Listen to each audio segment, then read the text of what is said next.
We're going camping. Let's get it. If you come at these kings, you best not miss.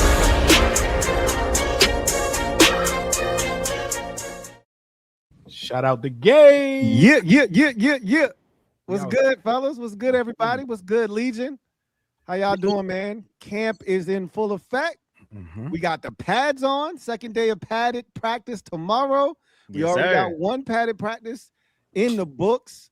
Then a lot of disrespect being lobbed at my quarterback. Mhm. Man, I'm feeling good though, man. This defense has got me feeling really inspired about the upcoming season. We are now officially a full week into training camp. Woo. So, with I'm that said, biggest takeaways for y'all. We're going to get right to it tonight, man. Biggest takeaways from training camp so far. What stood out to you the most? Whoever want to jump out there, bro. I have a lot, man. Go ahead, Rico. I Take us can off. jump out there if don't nobody got something. Go Okay. ahead. I can go. I got a lot. I to say. feel like number one for me got to be the iron sharpens iron aspect of what's going on right now. Mhm. I'm hearing from worded in so many different ways that Jaden is finally being challenged, but at the same time he's adapting, and you're already seeing the proof of him adapting and getting better. Because, like, for example, I forgot who tweeted about it, who went to the practice today, earlier today. They said like Jaden changed the play pre-snap.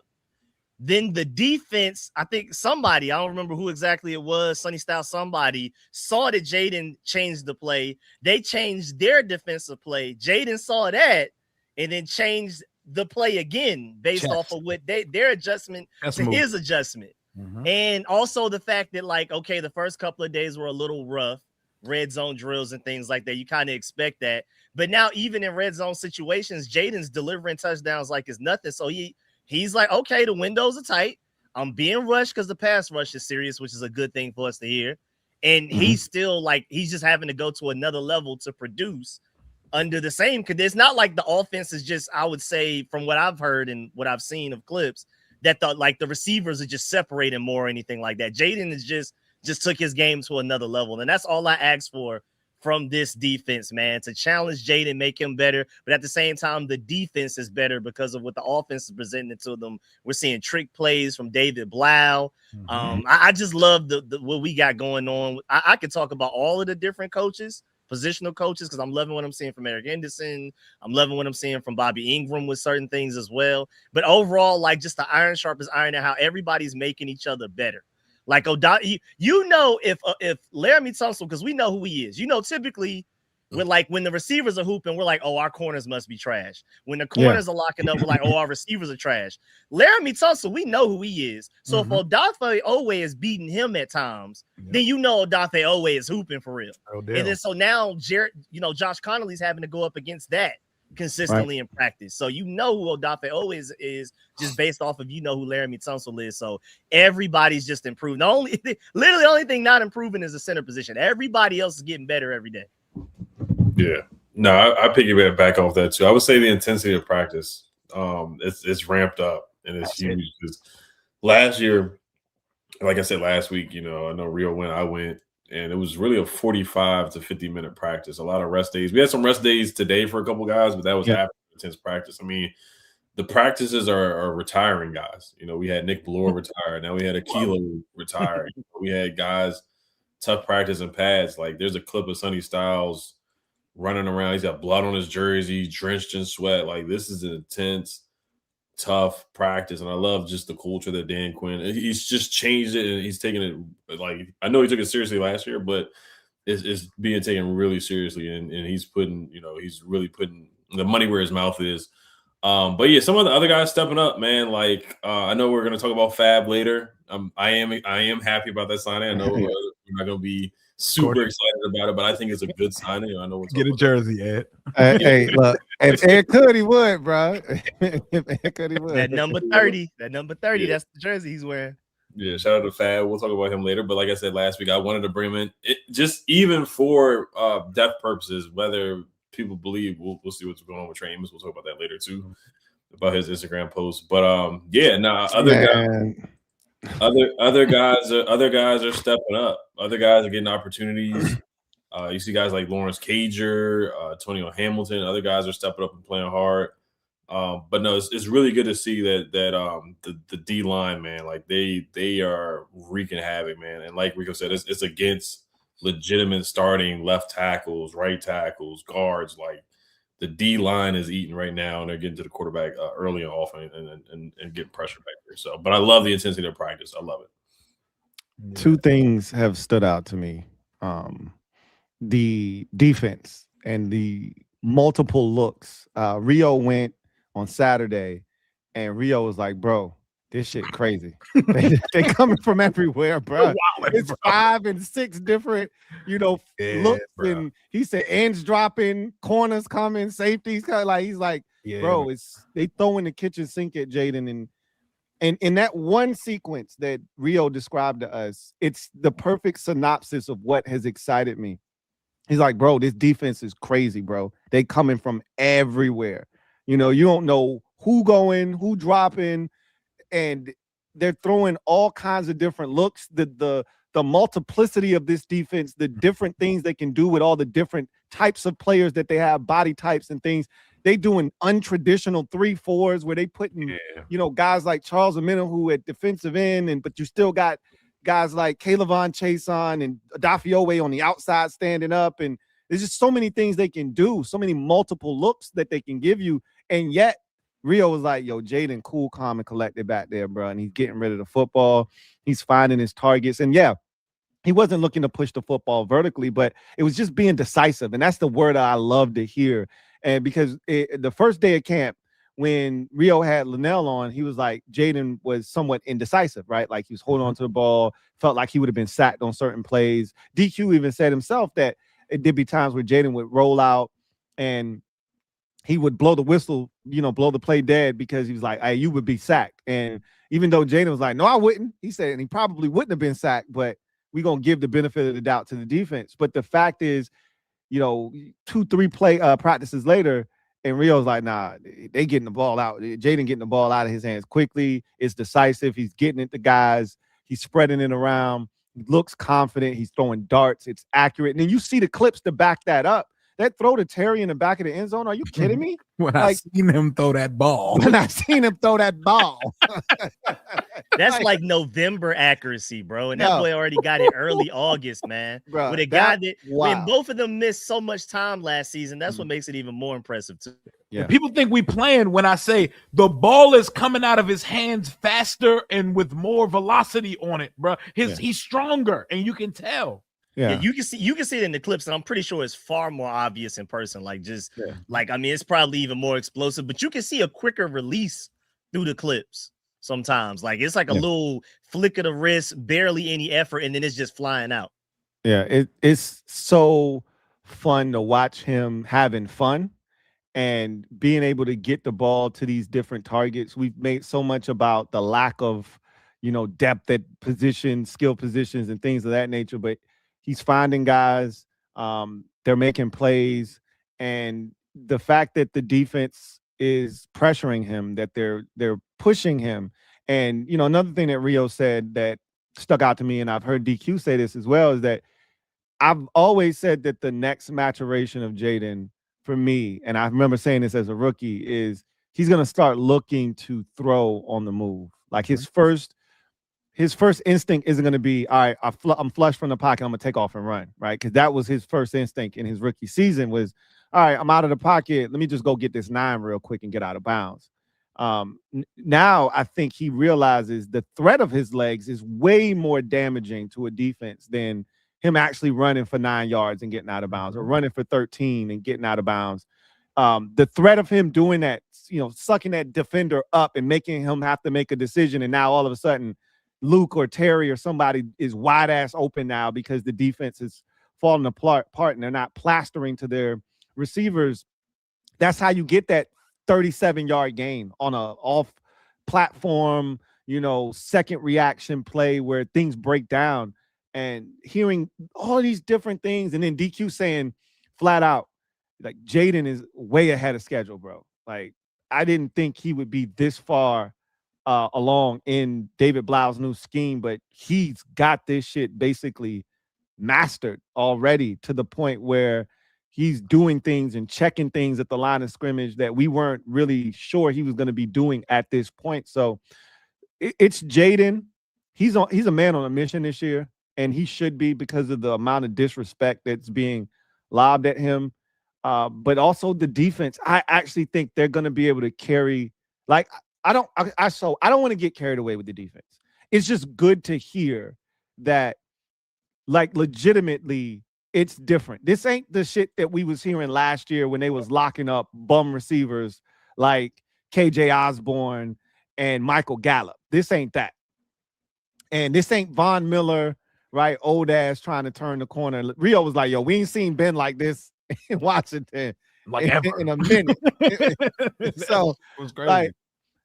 Like these are legitimate defenders that we have in the front seven. And that Sonny Styles clip of him standing up, building a hole in the first play of padded practices, if that shit don't get you fired up, goosebumps, man, I don't know what would. So it's both the defense right now and just Durante Jones's scheme. That shit's winning right now. And it's Jaden for me. Yeah, man. For me, my number one thing, y'all have pretty much taken all the good points so far, but I got some things because I did go out there on Saturday, back together Saturday, and I noticed this team is fast as shit. Like, when the last time we could come here and say we have a fast football team? No, we've lacked speed, it feels like, for the majority of the last 25 years. Like, there's a fast player here and there sprinkled into the lineup on both sides of the ball, but we're fast everywhere. And the pace and the tempo of practice is fast. The players are fast. They're getting in and out of the drills fast. Like, the first thing they did situationally or team when I was at practice was they put about 22 seconds on the clock. Offense had to run a play, quickly get the ball down, run the field goal unit on to get a field goal off. And I was just watching the speed of practice and the players on both sides of the ball. On defense, there is insane speed at every level. Nick Cross is a blur.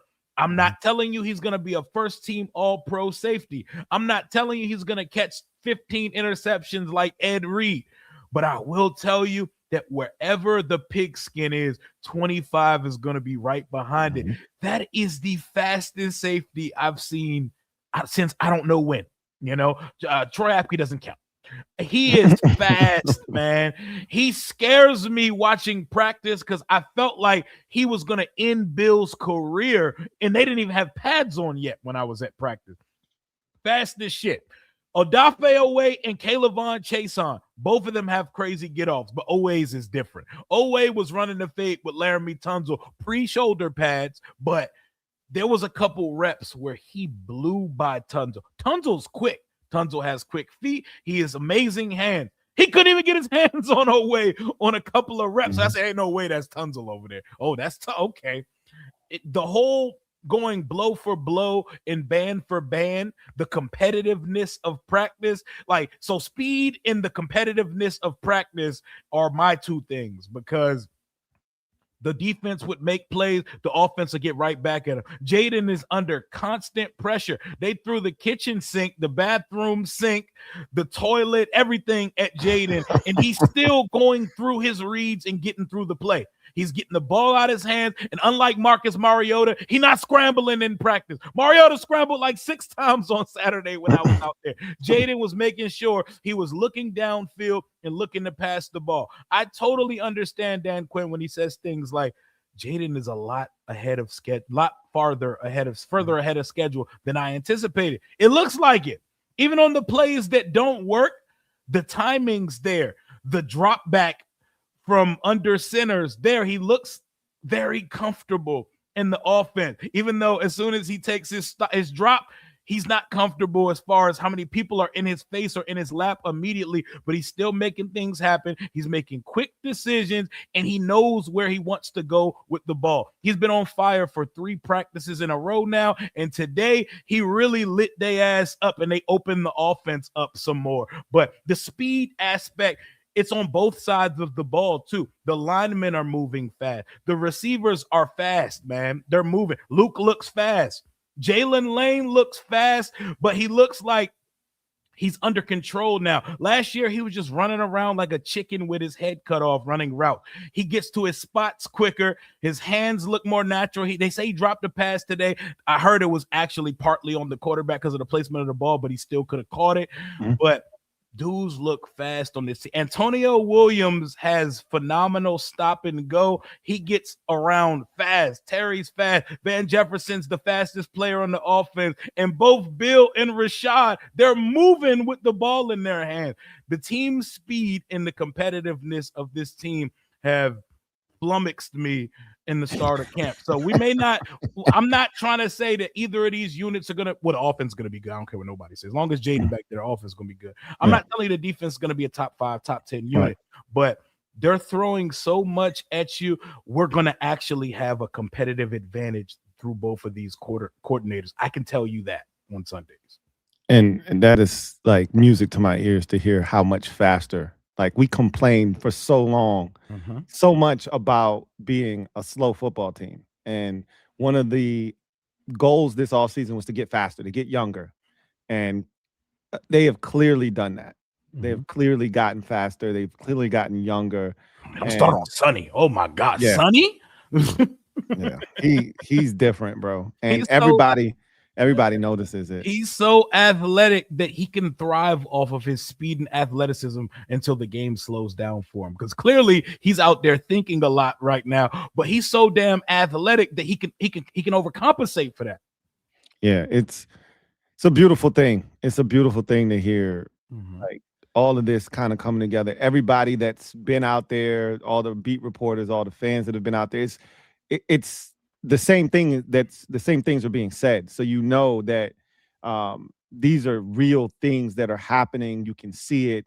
You can feel it. It feels different than last year. Obviously, it even feels different in 2024, right? We didn't know what we didn't know in 2024. I think this group, there's, again, a level of expectation that exists now, and there's a different level of talent here. Again, this is the most talented team that we've seen Dan Quinn and Adam Peters assemble without question. So you feel a little bit different about this team so far at camp. But with all of the goods, all of the feel goods, all the vibes, what is the biggest thing that has disappointed you to this point? As we are, again, are very early in camp, okay? We are a week in to training camp. We're only going to have our second padded practice tomorrow. However, there have been some things that have taken place that might not have been to your liking.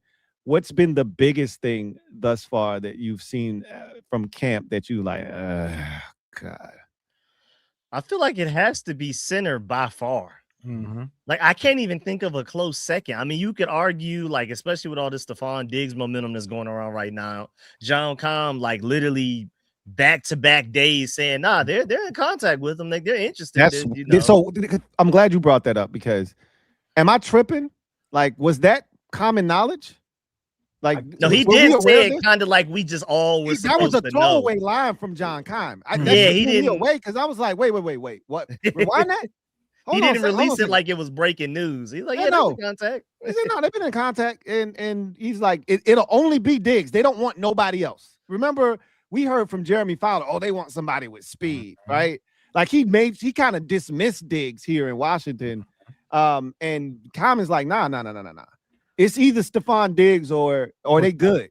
Yeah. And he pretty much said that, and they'll know if he's gonna get an offer from another team. Right. They pretty much they treat him like a restricted free agent. Right. They basically like, we got the right of first refusal, bro. Yeah. Like, if before you sign somewhere, you let us know and see if we want to match that shit. Don't go signing some shit. What Terry said to Fowler too? What'd he say? Because Fowler asked Terry about the Diggs thing, and he said he gave the company man line. I think we're good. We're good with what we got in the room. Yeah. But He hit him with a. I'll leave that to the guys upstairs, but we would welcome Stephon Diggs to the brotherhood with open arms. So. Yeah. That it's like getting the number one receiver to speak on it, like on parlaying that with John Keim. Like this is the most receivers theme that we've had all summer. Yeah, for sure. Go ahead, Rico. Though, sorry, you was. No, you could. No, that was a great point. But yeah, no, it's got to be the center situation by far. Even Nick Allegretti healthy is the center situation by far. It's the biggest question mark because at least with like certain things you may consider weak, like corner or whatever. First of all, Rasul Douglas is coming in and hooping, but schematically we can make up for that with Durante Jones.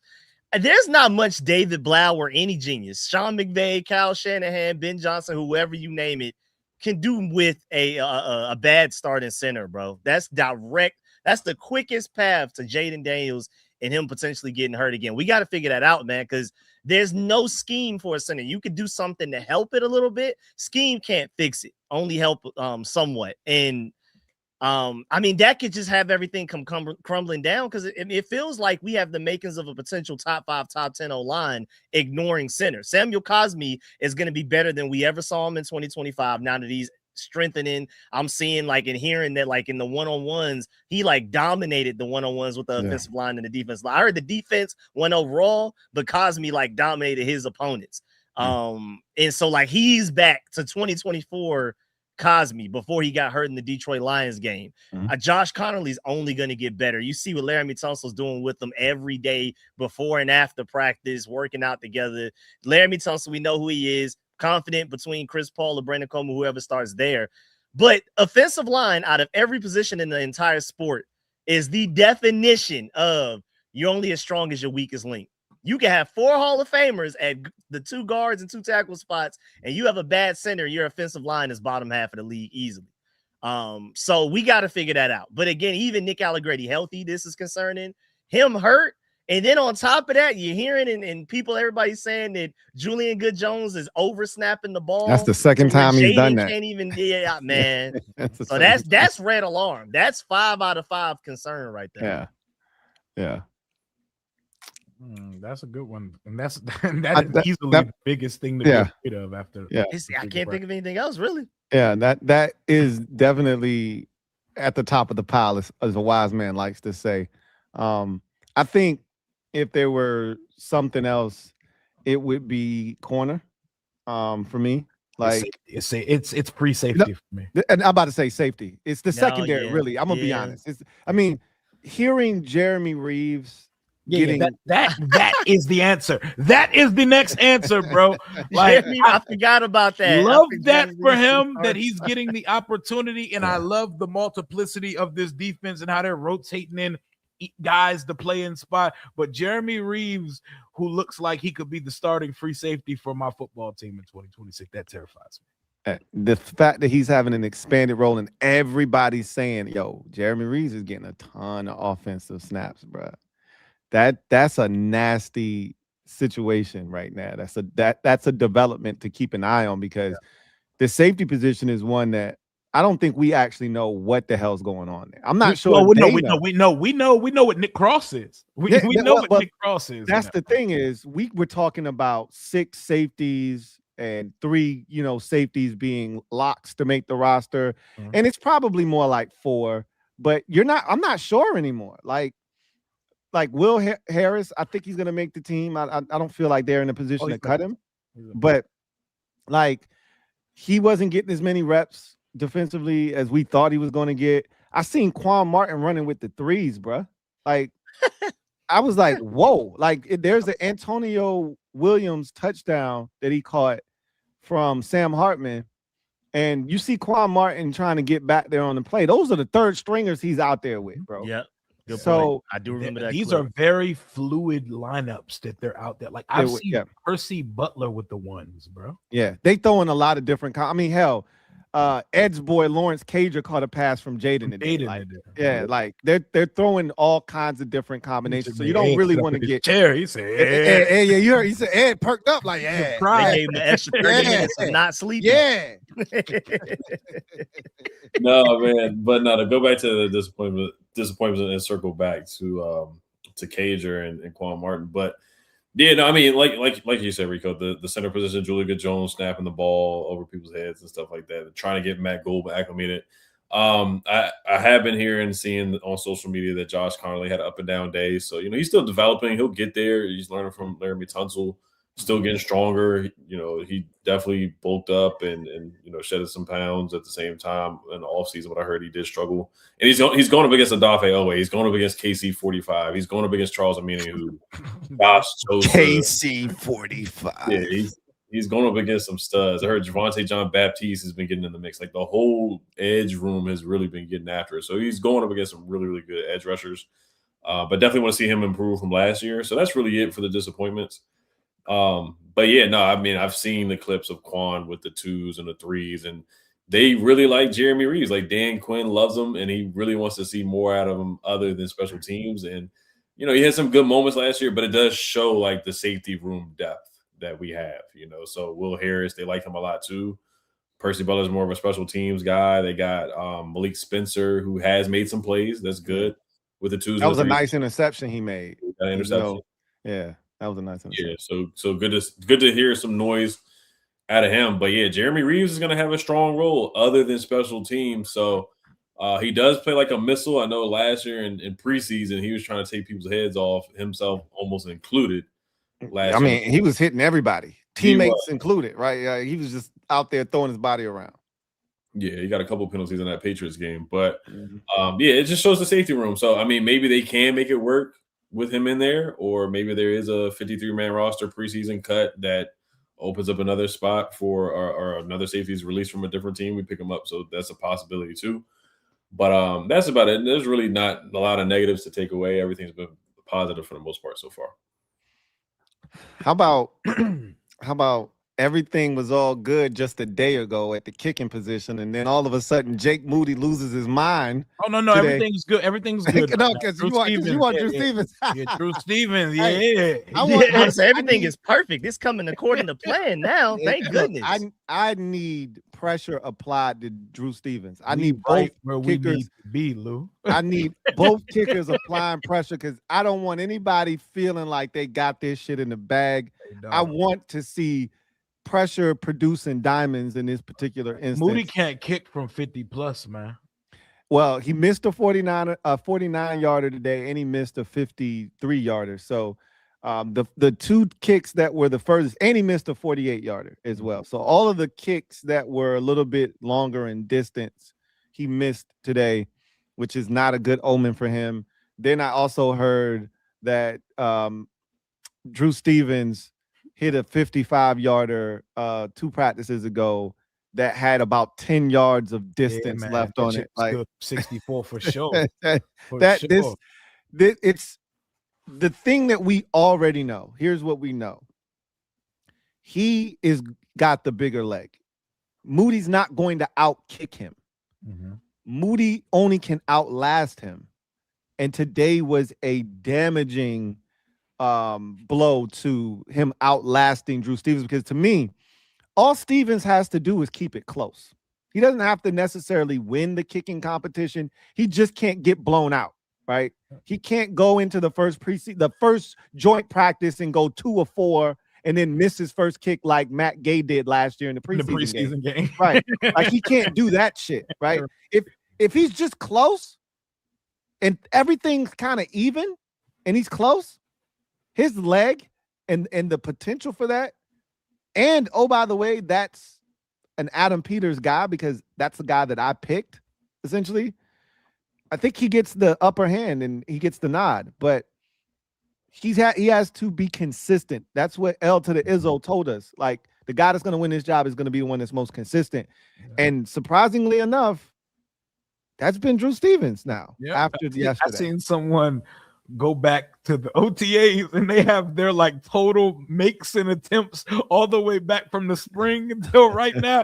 I said, y'all are sick, bro. Yeah, that's a crazy exercise right there. That is equivalent to these quarterback competition in Cleveland graphics that I see on the timeline right now. Full box scores from practice, bro. From practice and not a nail touchdown in sight, bro. It was one day. it was about like 5 total interceptions between 3 quarterbacks and not a single touchdown. It's like 40 something attempts, not a touchdown. And it they was were crazy. working red zone during the practice. That was crazy. I wasn't scoring in the goal line. That's the wild. The Eagles do the same thing. One beat reporter had Jalen Hurts going 6 for 19 and a pick today. No touchdowns. In his boy, defense, hot dog water, man. yeah, His in guys his wasn't defense, practicing today. yeah, no Lemon, Yeah. no Smith. Yeah, Look, Quez they Watkins thought it was life after Xavier AJ was gonna be sweet, right? They gave him Quez Watkins and Smitty, and I said, "Hey, that's what Jaden had to work with last year." So how I feel? Exactly. How does it Yeah. I don't feel? want to hear nothing. Yeah, I want to hear no excuses, right? Take your Airwick, air freshener, and what's your boy name that they got from Hollywood Brown, and take them boys and figure this shit out, man. All them bums that you signed thinking you gonna add up to AJ. Okay, we'll see.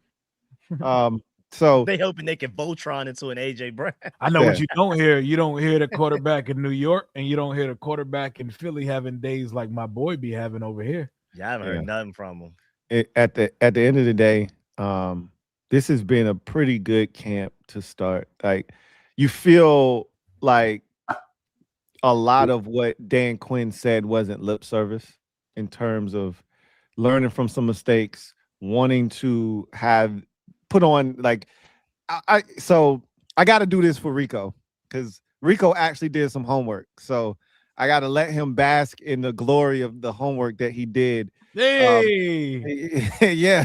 Hey, let's get a quick little hand clap for a homework assignment completed for the first time by Rico, man. I toughed it out, man. So the Commanders put out they kind of just like dropped Commanders log. It was random. With it. They ain't promote this shit. They just randomly dropped the Commanders log at like 3 o'clock in the afternoon. Like, here you go, right? And rightfully so. This jank was like 13 minutes. They could have kept this shit, to be honest with you. They could have kept that shit and combined it with a whole nother episode and made a 32-minute episode instead of a 13-minute. But in that episode, you're watching it, and DQ said, our goal is for us to put together the best offseason and the best camp that you've ever been a part of. We want everybody to individually say, damn, this is the best shit that I've been a part of, that I've put together, that I've been a part of, that I've done in my career. And he said that's a pretty lofty statement, but that's what we're trying to do. And it sounds like, by all accounts, they're putting on a hell of a camp. Did you guys hear that there's a leaderboard in the building now? Like, yeah, I did hear that. Stats that they're putting up to kind of help motivate these guys. Competition, incentive. Like, you know, if you're highly competitive and you see a leaderboard for interceptions or PBUs or, you know, wins on rushes or whatever the stat may be, forced fumbles, you're going to try to get to the top of that leaderboard, bro. And so I just love everything about what they're doing, to the point that Ed made earlier, to the point that Rio made about the tempo of practice and the urgency. We lacked urgency last year. In every shape, way, form, we lacked urgency last year. That's been one of the biggest things that you've seen at camp. Before you see anything else, before you see speed, before you see the talent, you know, discrepancy from last year, before you see anything, you just see the urgency that they're playing with. And I love that with this group. I would also add creativity. Yep. Like we're seeing Jalen Lane, for example, you know, with him not being very physical, and he struggles with getting off of, you know, press at the line and stuff like that. We're seeing one clip where he's going for like a 15-yard pass to the right sideline. Blau has him moving in motion pre-snap. He has a 4.3 something speed. And the DBs are naturally somewhat stationary, like a defensive back normally would on a play. You have a 4.3 guy moving full speed before the ball is snapped, continues that full speed after the ball is snapped. There's not much you can do with that. That's the type of stuff that Andy Reid was doing with Tyreek Hill. Of course, Jalen Lane is not Tyreek Hill, but for a guy that struggles against press man, how about we move him around leading up to the snap and then just let him come out of a cannonball? And it worked. It got him wide open. He got a nice gain. And so that's how David Blau helps you schematically. When people are asking, like, okay, this scheme is supposed to get receivers open. Explain how. That's a prime example of how, like, a guy that, now granted, Jalen Lane, his route run is improving. He's pretty quick and stuff like that. He can kind of get open on his own a little bit, but that's one way that literally Blau is getting them open directly. Blau's doing that. Cliff Kingsbury did not do that. Yeah, it's been refreshing to start to see the layers of that onion being peeled back, so to speak, because everything was so condensed. We heard early in practice, the DBs are clamping up on these receivers. And, we kept talking about the lack of space. They're in the red zone. There's not as much space. You can be aggressive. You don't have to worry about getting beat.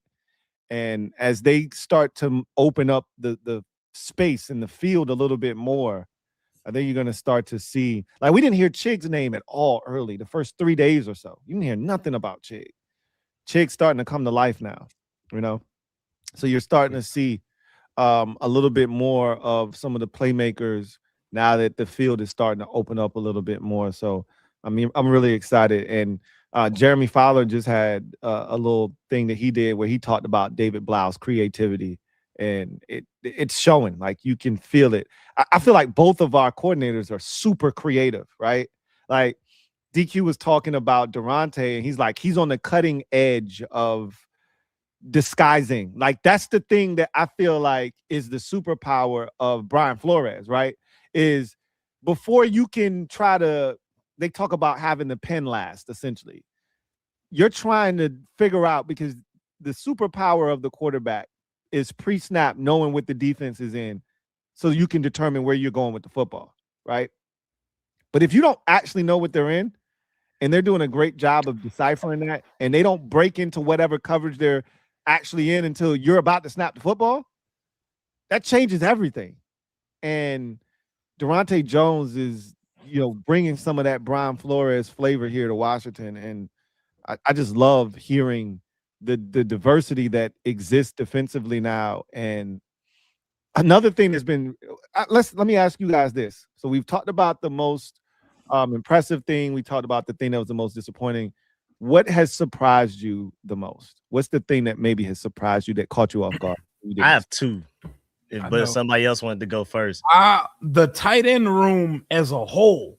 Like, that's a great one. The tight ends are like the main characters of camp. They're all flashing at practice. Like, I hate that John Bates has to miss a couple of weeks, but it may be the best thing that's ever happened to this room, because now Ben Sinnott has become important at work.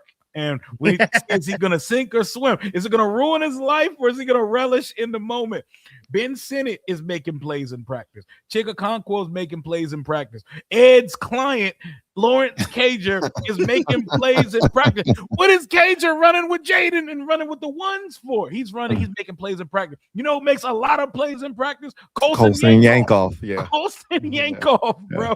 Whoever we end up not making the 53-man roster is getting picked up immediately by a team. That's what I'm seeing so far from this tight end room. Making plays, and they're in motion before the play start.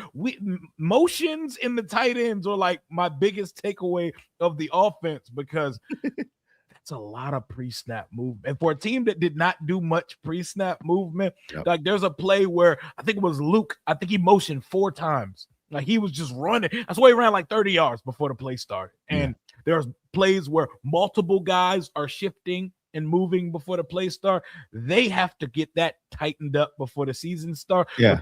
That you don't got to get no procedural penalties. That is how you wipe touchdowns and first downs off the board. This guy wasn't set. This guy was moving as the ball was snapped. 2 guys moving and didn't reestablish and all that bullshit. It's so much movement, and it's things like that why you understand why they're slowly unpacking this onion, because you can't execute. Ain't no bombs away. There's no downfield vertical stretching pass game if you can't even get the damn ball snapped and the motions correct and the runs correct, because you got to get the run game going to open up the pass game in a West Coast offense. So I went to practice one day. I'm not going to sit here and act like I'm some training camp savant, but with all the new shit I see going on, I totally understand why they're still on page 1 of the syllabus. Yeah. Yep. I can definitely get with that. Ed, you got something? Yeah, no, I was gonna say Ben Simmons. They had him at fullback, so it's good to see that they're using him in a different way and try to get him some more targets. Yeah, he had some drops I heard, but he's bounced back. Like Lawrence Cager had a drop, but he bounced back. Yankov had the catch of training camp so far, where he had top. What was that name, Lou? I mean, what was that name, Ed? Close Yankov. You know. There you go. Hate But, so that, You got the yank correct and then messed up. Ed is undefeated. It's a gazoon type. Yeah, but see, look, Rico got yanked off wrong last week. So like I said, Ed be waiting on somebody to F the name up, boy. Ed be ready. So I'm good now. They've been on my head in the comment section of my videos too. I've been working on it. I've been rehearsing. Yeah. No, inside joke, Klarna and Klarna. This is Klarna, not Klarna. But oh yeah.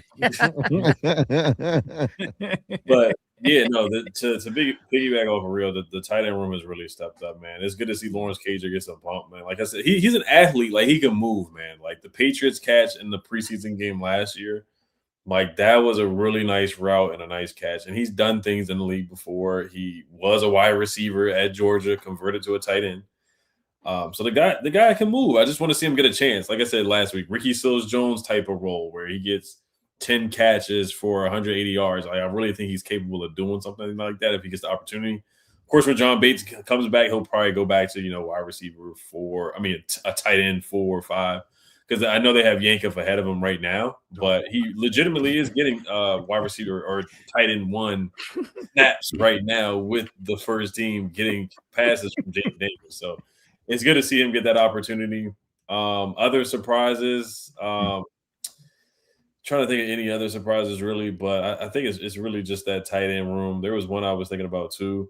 But I know we haven't talked about like the third quarterback, fourth quarterback. I know we'll probably talk about that a little bit today, like a.k.a. I don't know what to take away from it. Some days I hear a.k.a. looks good. Sometimes I hear he looks really bad, which is expected for a developmental guy. Mm-hmm. Sometimes I've heard people say Hartman actually had a good day from some accounts. And then I hear that Hartman looked awful. I know Rio said Hartman should be released today when he was there. Hey, Rio said that man needs to turn in his jersey and playbook immediately. I don't even want that type of shit around my quarterback. I guess one disappointing thing is I have heard a lot of, Antonio Williams is wide open, but a.k.a. missed him, or Mariota overthrew him, or Sam Hartman missed him, or Jaden Bradley was wide open over the middle of the field, but Mariota or a.k.a. or whoever has missed Jaden Bradley. So I've heard a lot of that. So I just want to see some of the back end quarterbacks of the roster kind of, tighten up a little bit. Some guys may just not have the ability like Sam Hartman. And it is what it is kind of thing. You're just going to get some missed throws from those guys. But if they can just tighten up a little bit so we can get some more development. Like Antonio Williams, I guess another disappointment is he hasn't gotten too much with the ones. I do want to see Dan just unleash him, just let him go. Because I get the whole developmental thing. Like he's finally unleashing Sonny. Like there was a quote I was going to bring up earlier where it was pretty good, where Dan is basically saying, I want Sonny to go out there and make some mistakes, not be conservative. Yep. He says, I want to push him to make a mistake. You can make that play, and you can make that play, and other guys can't. So he's already given Sonny the confidence saying that you can love that. I love that. That other guys can't make. Yeah, so you have the permission to try it. Where are the spaces I can get to? If you can, all right. If not, we know it's not the right call. So I think that's huge. It speaks volumes of the confidence that Dan Quinn already has in Sonny and the ability that we already know that he makes plays that a lot of people can't because they just don't have that physical ability. So that's good to hear right there too. But like I said, disappointment, I guess, would be a.k.a. but I don't want to go on him too hard because he's a 7th-round rookie and he's a developmental guy who's supposed to go out there and make mistakes. But same thing with Hartman. If he's gonna have snaps, then just it's just a little bit more consistency with getting guys to football. And to your point about Sonny Styles being different, I heard that he covered Terry on a route earlier today and forced Jaden to throw the ball away, like throw it at the dirt, not even attempt to throw it to Terry. That's absolutely insane, bro. That level of athleticism is corners can't cover him. How does your linebacker do that? Your Mike, and at that point, and one of my surprises is Frankie Louvo to get there. But I know Deuce Red Zone at one point said that they did work in a 3 linebacker set at some point. They had Louvo at the wheel, Leo Chenal at the Sam, and Sonny Styles at the Mike. And so I'm really excited to see how that goes. But apparently all 3 linebackers are cooking. But the most important surprise to me is Louie. I'm hearing he's improved in coverage. And that's the thing, because right now I think he's leading in the green dot, but of course he's the more veteran guy. He's more seasoned between all of the linebackers that are in the room. So naturally he should probably have the green dot as of today, even though they work everybody in to occasionally get it. Louie right now is dominating the green dot. But again, I've been questioning, like, okay, so typically you're only going to have 2 linebackers on the field at a time in a game. And I just assume because of their ability to cover well, is going to be Styles and Chanel at some point. And then Louie, even as a veteran, even as a second team All-Pro just a couple of years ago, is he not going to start? That's going to be weird, Louie not starting. And now you're hearing from several people that Louie has improved in coverage specifically. Not only does he look more like his 2024 self overall, but I'm hearing he's improving in coverage to a point that he wasn't even covering like that in 2024. And so that is going to make the linebacker room very interesting. If he can cover, if he can force himself to stay on the field, even in situations where our linebackers have to cover, I could not give you the 2 starters right now. I can't even project it. And then one last surprise, there was that clip of Joshua Josephs in coverage. We're talking about him coming out of the draft as one of the best ball get-offs in the edge class, one of the longest wingspans in the edge class. So he has all of this pass rush potential. He was like a Mike linebacker in coverage on a play, like where he was going one direction, read the quarterback's eyes, came back, and then batted the ball down. We have some corners on this roster that can't do that. And that's so that kind of goes to the point that a few people have brought up that maybe that's your Andrew Van Ginkel. Like he'll rush sometimes, but he's just so athletic. You want him covering and doing things that maybe less guys. We may have more guys that can rush the quarterback that can do that. And so we want him to do that because of that. That clip we saw in the spring was confirmed already. Already. Oh, yeah. Yep. When he was running at that 45-degree angle, he's like, yo, that's crazy. Natural, fluid athlete. That is not just an edge player. Yeah. And I think they are just figuring that out. And they're like, oh, man, there's a lot here to unlock. But he changed directions. That wasn't just Durante Jones telling him to go this way. He was leaning this way, read the quarterback's eyes, and then broke the other way to bat the ball down. That's him. That's purely solo effort right there. You know, this speaks to Rio's point earlier about just the athleticism that exists on this roster. We just haven't seen this before. We were drafting it, but we weren't signing it in free agency. Now you've done both, and now the entire team is athletic. And even the ones we drafted didn't look like this. Jamin Davis was an athlete. He ain't never looked like it. Yeah. He ain't never looked like Sonny Styles, bro. Like, you know what I'm saying? Like it just some people have some fake relative athletic scores out there, man. We definitely got dudes that actually play to that level of athleticism that they possess, and that's the difference right now. My biggest surprise, you kind of hit on one of them, Rico, which is Frankie with the green dot. He was the guy that we were trying to relegate to the bench, basically. Bruh. When Leo Chanel was signed here and you had Sonny Styles drafted 7th overall, the first thing we thought is, damn, Frankie, to the point where the crazies started saying, hey, they're going to trade Frankie. They're going to trade Frankie this summer, right? Like that shit. Candidate. Yeah, you even hear that, which is crazy. Like, you got to get, if he's not on the roster, you got to get something for him. But they was like, yeah, he might not, he getting cut. Like, some craziness. Like, that's the kind of nonsense that was circulating with Frankie, because they just felt like, to your point, you only going to have 2 linebackers on the field. Like, where is he going to play? And to now where you're hearing guys like Daron Payne and Javon Kinlaw basically say, oh, nah, he the dude getting us lined up. He's the guy that is the chief communicator out there. And Candy been on my program like 4 times in the last 2 weeks, and she's been screaming from the mountaintops, Frankie's the mic, bro. Frankie's the green dot. And I've been like, nah, it's Leo. And she like, bro, I'm at camp every day. What are you talking about?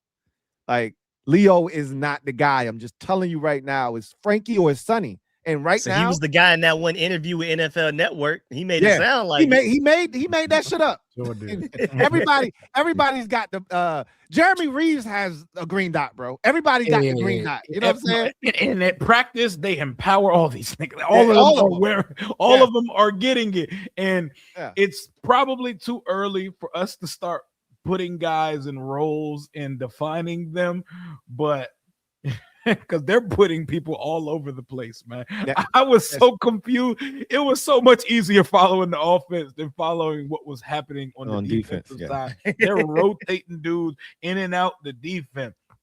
The edge is dropping in coverage, and Will Harris is rushing off the edge. What is happening, bro? I've never seen us moving like that before. The stunts of the defensive tackles, even Javon Kinlaw looked fast this offseason. Hey, man, I love what we got going on at camp, bro. We're having a real competitive camp right now. So DQ might have learned his lesson from that lackadaisical bullshit that camp was last year. And that was my second point and my main point, which is the biggest surprise to me has just been the fluidity of camp. And when I say fluidity, I'm not talking about how it's moving. I'm talking about how they're getting different guys in and out of the lineup and mixing and matching different parts. We talked about this earlier, and Rio made a reference to it when I talked about Quan Martin. He's like, bro, they got guys, playing with the third. Like, it's certain dudes, like Terry not catching passes from Marcus Mariota, right? Like, there's certain dudes, Terry just running with the ones, right? It's certain dudes that's running with the ones, like,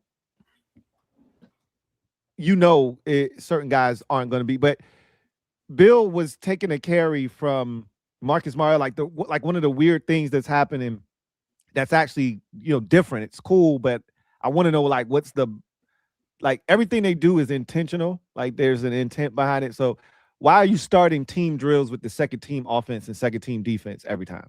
Like, that's weird, but that's what they've been doing. Some DQ-ism shit. DQ be about his isms, bro. Yeah, like, it's some weird shit that they're doing, but it's effective. It's working. But that's the play that Bill got stymied at the goal line. And it made me think, like, is Bill second team behind Rachaad White? Like, why is he out there with the second team?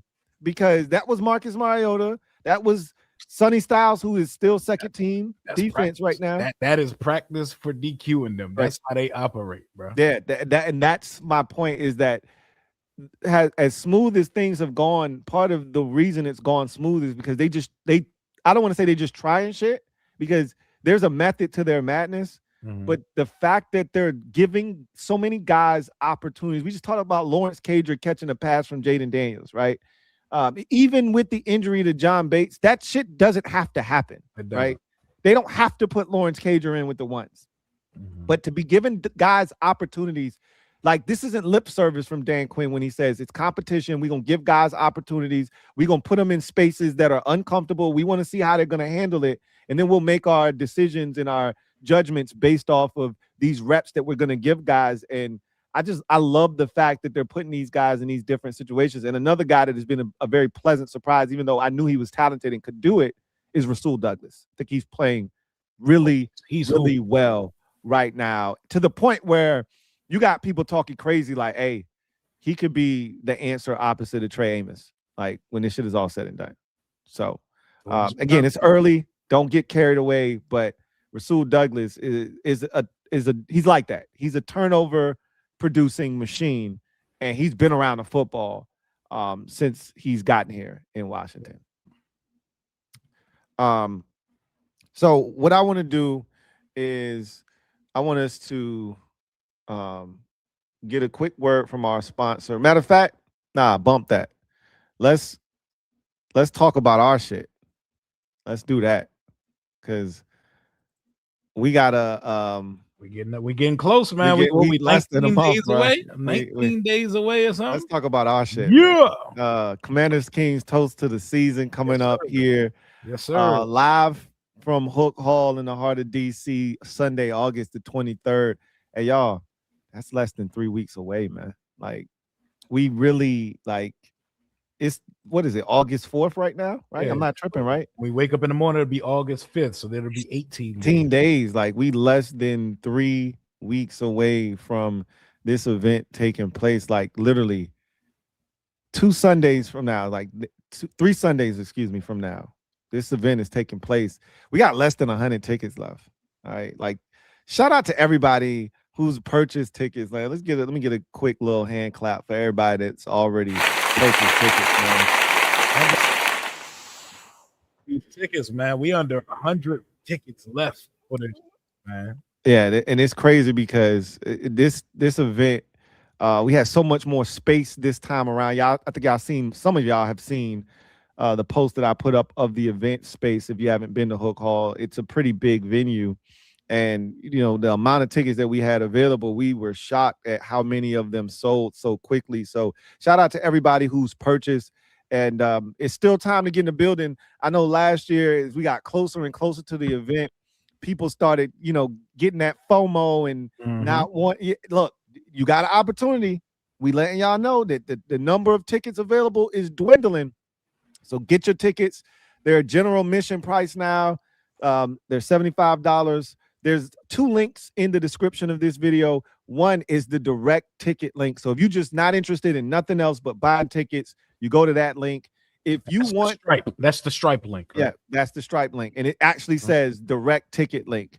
And if you want to see information about the event, the different activities that we'll have, but you also want to have access to not only the tickets, because that other link does have tickets available on them as well, but you also can donate, right, and get a shout out during the event if you can't be in attendance, or you're going to be there and you still want a shout out, right? You can do that. Or if you want to be a vendor, you can register to be a vendor. You can do all of those things through that particular link. So there's 2 separate links. If you just want to buy tickets, the first direct link, which is the Stripe link, takes you straight to where you can purchase tickets. We're going to have so many things going on, man. So much. The signature drink contest is obviously one of the main attractions of the show. Y'all know what it is. I got the TNT of it's explosive. Get you a Rio Rita to close the show out in the 4th quarter. Hey, by the 4th quarter, if you didn't have a TNT, you done, bro. It's the Rio Rita will be extinct by that point, man. I don't know. I'll be done blowing you up by then, right? It's gonna be like a dessert, man. It's gonna be like that thing that you need, that little something you need to pick me up after you done ate the entree, man. I like that. Everybody needs that, bro. I like it. So we each will have a drink. You guys are gonna tell us which one is the best. But we got the burgundy and gold raffle. We're gonna have trivia. We're gonna have some giveaways. You want to win that raffle, bro? You want to win that raffle, man? We got some sick prizes coming y'all way. So y'all definitely want to be a part of the burgundy and gold raffle. We're gonna have the second preseason game is the day before this event. So we're gonna have a lot to talk about. That's the only preseason game that you're gonna see the starters, right? And it's the only preseason game that doesn't involve this team participating in a joint practice. So everything that they do is going to be pretty much in the game that particular week. A lot to talk about. A lot. We're going to make our a week too early 53-man roster projections. And then in one of the quarters, I'm believing right after halftime, but it's event, we're going to pass some mics around and we're going to do a Q&A with the crowd. So pretty much what you're doing in the live streams in person. So we're going to have us a good time. There's going to be a photo booth and our guy Abdullah Conti that shoots. Shout out to Dula, man. Shout out to Dula one more time, man. Hey, put your best burgundy and gold drip on. You might get a new profile picture until the end of time because he is so sick with the camera. He had us feeling like some ball players last year. Oh, for sure.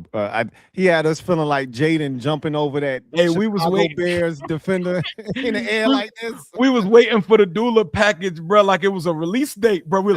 Dula files have hit. Yeah, hey. Yo, you should have seen us, bro, with them Dula files, bro. Shout out to Dula, man. He's the best, bro. So this event is gonna be so live, and we want y'all to be a part of it. Shout out to everyone who's already purchased their tickets. Shout out to the mob. Shout out to the Legion, man, for holding us down. And we can't wait to see y'all in person. Second time only. The Kings have all been together in the same building, man. You do not want to miss it. Annual toast to the season, the second annual toast to the season, Commanders King style. August 23rd. It's a Sunday. Doors open at 4. Event starts at 5, and we gonna be live and in color. Gonna be a lot of fun. Want y'all in the building. This is not the last time you're gonna hear about this tonight, but we are definitely excited for this event, and it's right around the corner. It'll be here before you know it. Get your tickets. So, I guess before we get to the next thing I want us to discuss, let's get a quick word from our sponsor, which is going to be Prize Picks. And a big shout out to Prize Picks for sponsoring this stream.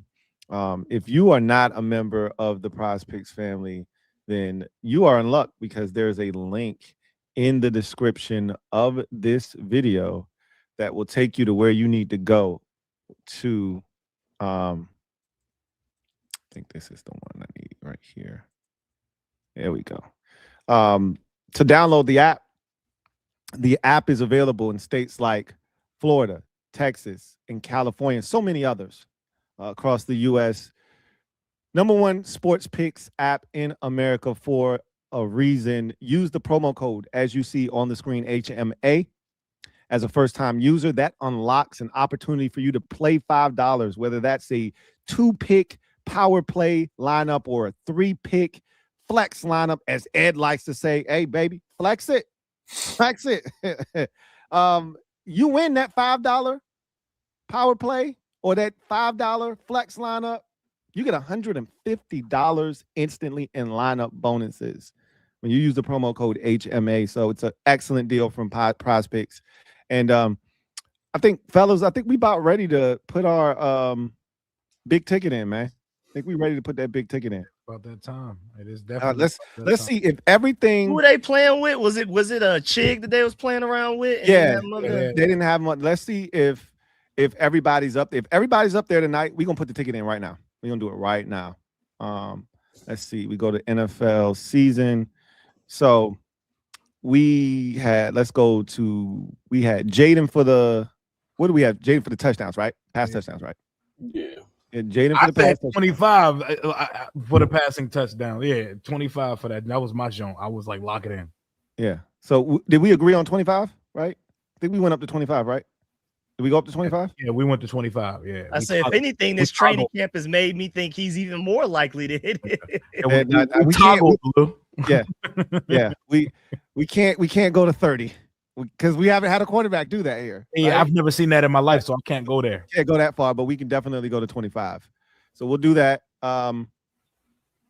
We then had Terry for the yards. That's what we agreed on with him. We went yards over touchdown. Yeah, me and you wanted touchdowns, but I think the consensus of the group was if Terry's healthy, he's definitely getting the 925 or whatever. Cool with it out of the way, because like I said, he's an automatic 1K if he's healthy, but he also set a franchise record for receiving touchdowns. Like it's out of the way. I think he might hit both, to be honest. Yeah, I can see both. It's just more consistency with the yards. Yeah, Ed wanted the yards, so we're gonna do the yards. So then we had Bill. Rush yards.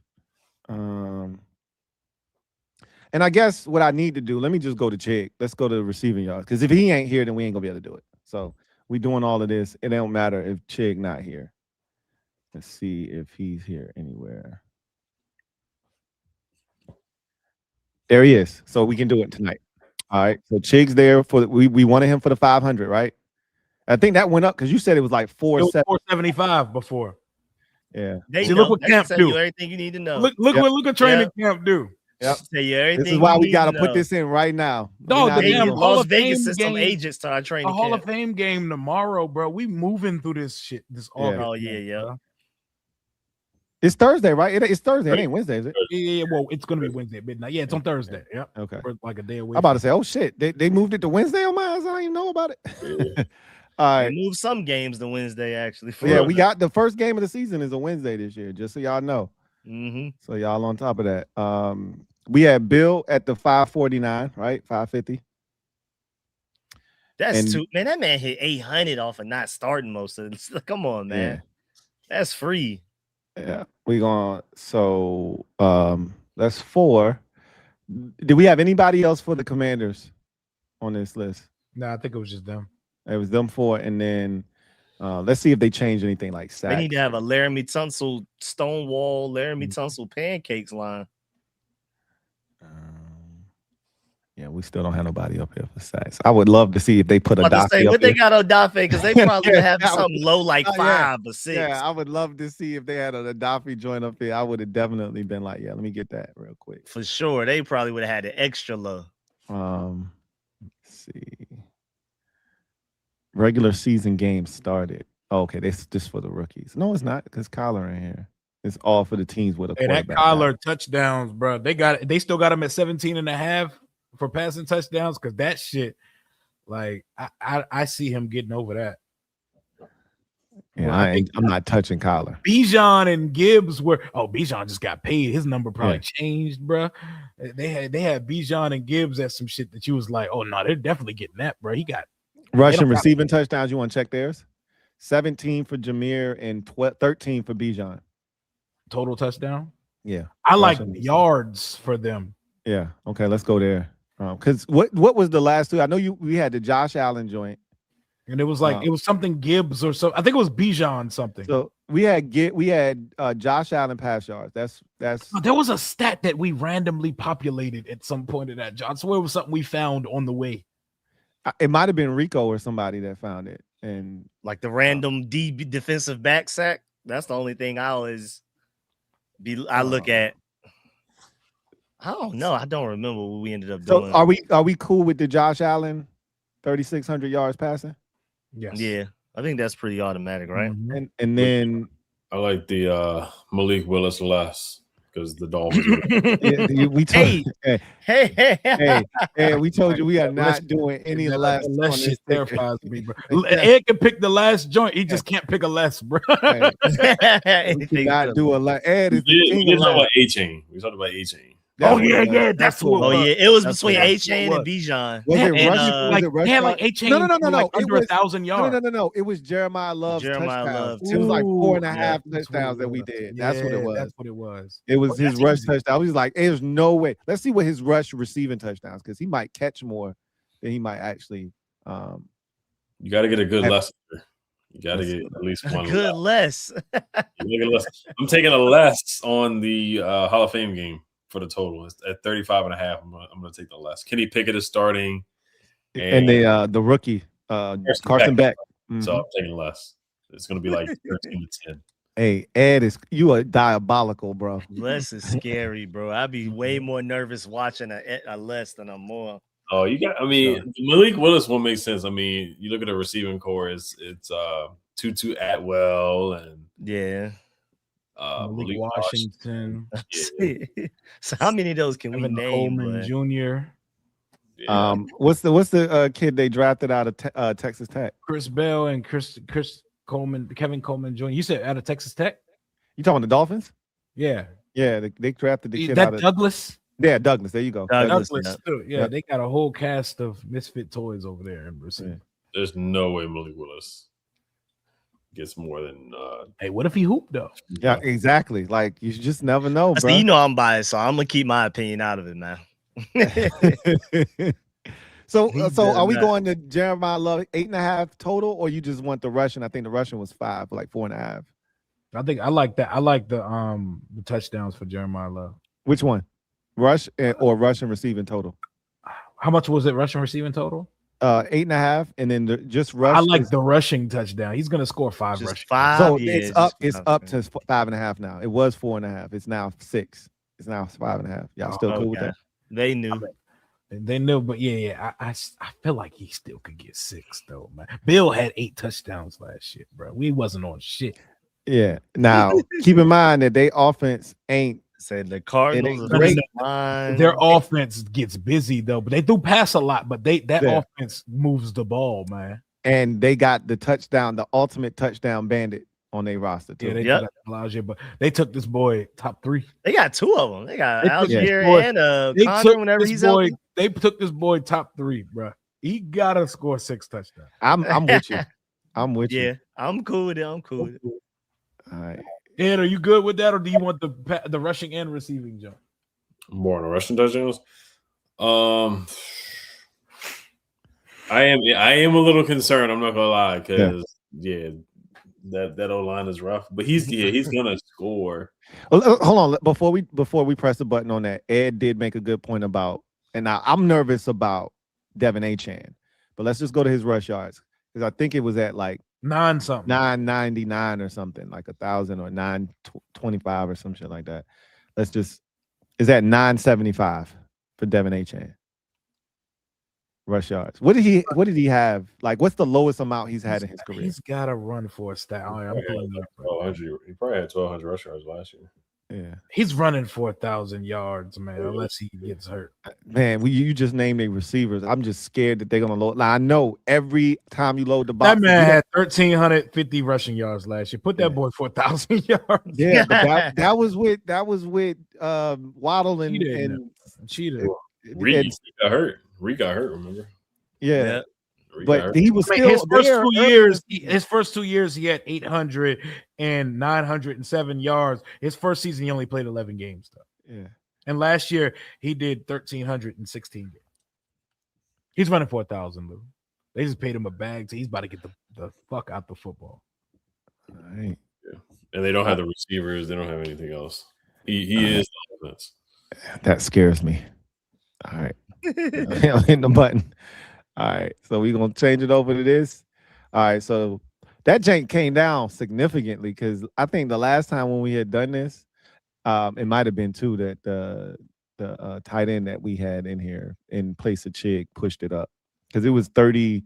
I think it was 340, and then if you put 100 down, it would be obviously 34. Now it's 260. Y'all good with this? Yes, sir. Good with me. Right, have they put Malik Neighbors on the board yet? There you go again. This is for the ad. I don't. So I heard a positive report about him, so I don't know if I can do. He was frying in practice. Yeah, he was frying. Yeah, I heard some positive things, so I might actually take. Let it hear. If he's not even, if Neighbors ain't even at like 100%, and he looks so good, bro. he looks so sharp out there, bro. He's tough. Let's see. Can't wait to see them boys. Well, they got Dallas week 1, so I would like him to be out there for Dallas. If you're gonna be back for us by week 4, yeah, at least be out against the Yeah, they got him at 1,000. They got him at 1,000. That the lowest you can get him is at 1,000, bro. Like they not playing with Malik. I mean, he should get it. If he does start week 1, he should get 1,000. Yeah, no. If he doesn't get hurt, if he doesn't miss more than like 4 or 5 games, like he could miss 4 or 5 games and still get 1,000 yards because he's one of those receivers. Yeah, he definitely. He's not no receiver that's ever gonna flirt with not getting 1,000 yards. If he's out there, he's gonna. If he's out there for 13 games, he's getting 1,000 yards for sure. Like he could get 1,200 in 13 games. Yes, he's one of those. Like that's different. That boy different. And he gonna get all the targets because Malachi Fields, Odell, and Mooney are the receivers after him, bro. He's getting all the targets. All right, so look at us. We overthinking now. Yeah. we over here just looking for other stuff. All right, just before we get out of it, just go to receiving yards real quick. I'm at receiving yards right now. Oh yeah, receiving. I mean, I'm pretty confident on Malik to get 1,000. Like I said, I'm pretty confident on that. Do we feel more confident in Neighbors or A-Chan for go to receiving touchdown? That's pretty tough. Nah, I'm not messing with Malik coming off the injury though. I mean, the good thing is, shout out to Prize Picks. They do a good job of they'll repopulate this receiving touchdowns if he gets injured. Oh, I didn't win the pass touchdowns. He said receiving touchdown. Receiving touchdown. What's Jamar Chase's receiving touchdown number? 10. I am curious. Bro, he's scoring more than 10 touchdowns, bro. How much does he normally get? Dog, he's different. He is different. The year that Terry had, we thought Terry could get the lead. It was Jamar that stopped him. Jamar had like 17 that year, 18 or something crazy. Let me pull up his just to make sure, like I'm not tripping. Yeah. Well, he had 8 last year, but we gotta if Burrow being on even with Burrow out. He's still 10 is that close. 10 is a big number though, Rio. Yeah, it is. He has a 17 and a 13 touchdown season, 9, an 8, and a 7, and in the 9, 8, and the 7, like he's missed a game in there. But God, he's so productive, bro. Yeah. Okay, that's a big number though. That's a big number, bro. He's gonna score 11 touchdowns though. But he probably will, but that's a big number. You when you doing this, you really the last two people we put up here, we need them shits to be like, you know how sick we would be if all of our shit hit from our dudes that are on our squad, and then Josh hit, and then this last shit that we put up here is the shit that stops it from hitting. Do you know how sick we gonna be? Yeah, how sad we be. Like that's a big one, bro. That's a big one. What is that? I know we would probably feel sacrilegious to put a Cowboy on this shit. What are the Cowboys receivers numbers on here? Because that passing offense is, they calling that offense the Gotti. Yeah, we talked about that last week. They produced. I don't know about how many games. Hell no, we ain't putting no Cowboy on this. We are not putting a Cowboy on this list. Hell no. But yeah, they got CD at 1,200. Take me right to the bank. Let's see. Georgia at 1,000. I think they got him at 1,000. Yeah, Georgia at 1,000. Wow. He's gonna. Okay, but I think we need to just go ahead and put this at. Because we keep coming up with extra shit like, oh, but what about this? And then, I mean, you could talk yourself into anything if you allow yourself to, because it's a lot that you feel like, bro, ain't no way that ain't happening, right? There's a lot of those that you could keep going. Like I'm looking at a lot of these numbers for some of these receivers and tight ends, and I'm like, bro, there's no way he's not getting that. You know what I mean? Like Isaiah Likely in New York with the Giants, like the way that their quarterback Jackson Dart throws to the tight end, ain't no way he not getting 600 yards receiving. Ain't no way. But again, you just never know, right? It's Jackson Dart. And he likes to take on defenders, and he could get 5 concussions this year. Who knows? So play Antonio Hamilton twice. Or that. All right, y'all good with this lineup we put together? A-Chan for 975, Allen for 36, Bill for 550, Chig for 500, Terry for 925, and Jaden for 25 passing touchdown. Throw that Leak Willis on there. Is this 6? We got 6 things? Yeah, we already got 6. So we'd have to take something off. Let's just see for this. We're not. I don't. Oh no, we're not doing that. No, but let's just see. I want to see if what Malik Willis's under would do to this list. What would it do price wise? I bet you it sends this. What's the number that's set for Willis? We about to go find out. It's at 3,000, basically 3,000 yards. It's 2,975. They did put it low. That's like, what is a standard season for a quarterback in this day and age? It got to be at least 3,000. It got to be 3 racks, right? Mm-hmm. Unless you're Justin Fields, like it's got to be like 3,000 yards. That feels like it. 3,200 or something. Like they got more than Kyler Murray's yards, but yeah, I would still take the less on anything. And they got Kyler for under 3,000 yards. See, that's the type of shit that'll make me think. Oh no, it's the same thing. The Malik Willis didn't change anything. It's still 260. So I'd much rather just go with something that's not less. But yeah, it's the same thing. It didn't change it at all, like I thought it would. So we'll just go back to. So we don't want to mess with the rookies' touchdowns or Bijan touchdowns combined. What did Bijan touchdowns combined look like last year? So are we going with Are we going with Love or A-Chan to finish this? A-Chan is what we had. What was Bijan's touchdown number? It was like 10, I think. And that's rushing and receiving? And combined, yes. I think it was like 10. I'm lying. It's 12.5. Oh, yeah. If it was 10, we would have had to take it. I'm about to say, that would have been. Yeah. I had to took that shit. Yeah. It's 12. It's 13. A bag. Yeah, it's 13. Last year he had 7 rushing touchdowns and he had 4, so he had 11 touchdowns. Yeah. So yeah, that's not no Algier this year. Yeah, you're not wrong. Bro, Algier took about 6 of them shits. Yeah, Algier, man, I hate him, bro. I had Bijan with my first overall pick in fantasy last year, and this dude just stole so much points from me, bro. Yeah. big 1 yard line. Like Bijan gets him up the field. He wants to come in. Him and Charbonnet. Charbonnet A9. Boy, that's a parlay. I ate off of Charbonnet last year, getting those touchdowns. Like your backup running back shouldn't have 8 touchdowns, bro. Algier had 8 touchdowns, bro. All right, so we changing it to a hundo piece. That'll get us 26. Y'all ready? I'm hitting the button. We're here. Y'all ready? We made it. Kings Tings, y'all ready? Yeah. Right. Let's do it.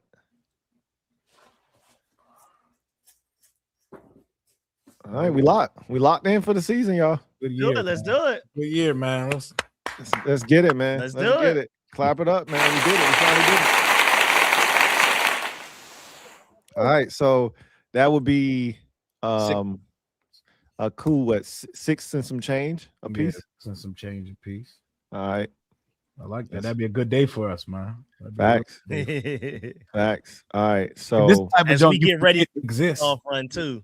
That'll hit like as we're getting ready for the playoff run with Jaden. Type of shit you hit, you place the futures bet, and then all of a sudden you come back later. Like, oh shit! Look at that. Nah, you know damn well we're gonna be clocking the hell out of that. No, shit. we're gonna be checking it every week on the channel together. Hell yeah, gotta keep it clocking. We're gonna be clocking that joint. Ain't no way that Jay gonna sneak up on us. And I gotta keep track of the Malik Willis one. Just off the strength of Ed. We gotta see. Ed will let us know. I told you. Look, Ed gonna have a list of them unders. Like he gonna have the receiver from Tyson from New Orleans. He gonna have Malik Willis. He gonna have all the unders, and he be like, "I told y'all about Malik Willis. Put that Malik Willis under. I told y'all about Jordan Tyson." He gonna be waiting. He gonna be waiting, bro. Sitting on that fastball.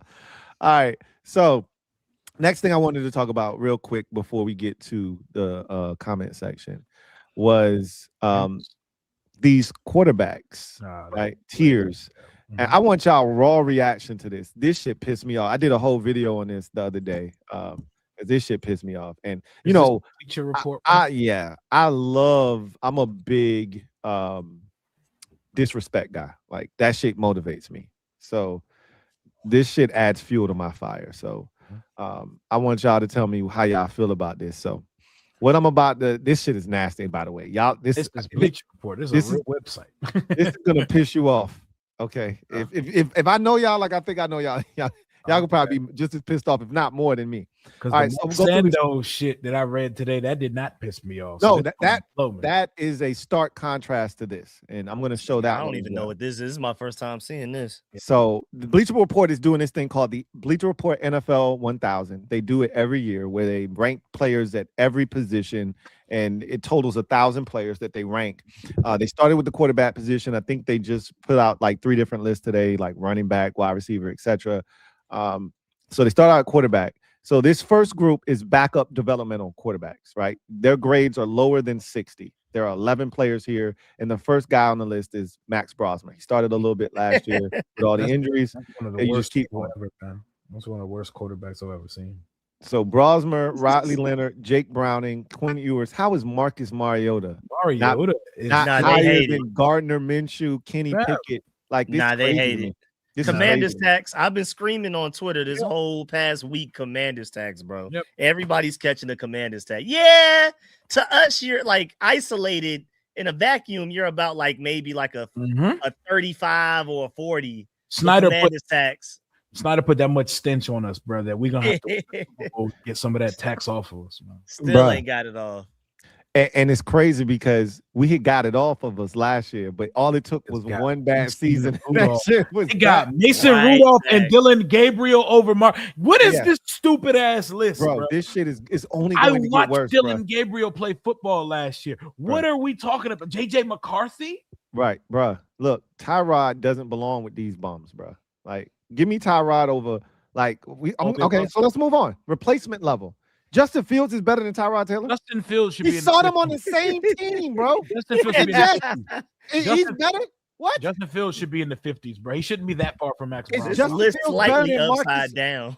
Is Justin Fields better than Marcus Mariota? Hell Like, no. seriously, what are we talking about right I now? ain't gonna Right? lie, bro. I think higher number means better player to an extent. It's some of this, boy. What is going on? Shador at 41. Bro. So the grades now go to replacement level quarterbacks. These grades are from 60 to 64. All right, Fields starts off the list at 44 with a grade of 61. These ranks is over. And then you see where we're going here, right? Now, I think this was built to elicit reaction, bro. Like, I think so too. Gotta be, man. I had to take a step back after I snapped, and then when I thought about it, I was like, "This is what they want. They want people talking about this shit because this shit don't make any sense." With these dudes on this list for? Yeah. So this is crazy because like a lot of these dudes, they should be further down the list, right? And then like when you see some of the other names, you're like, wait, come on now. Give me Flacco, give me Kirk, give me Winston over some of these other dudes. But we continue on, right? Now we're at functional performers. All right. Like, how the hell is Tanner McKee at 30? Week 18 last year.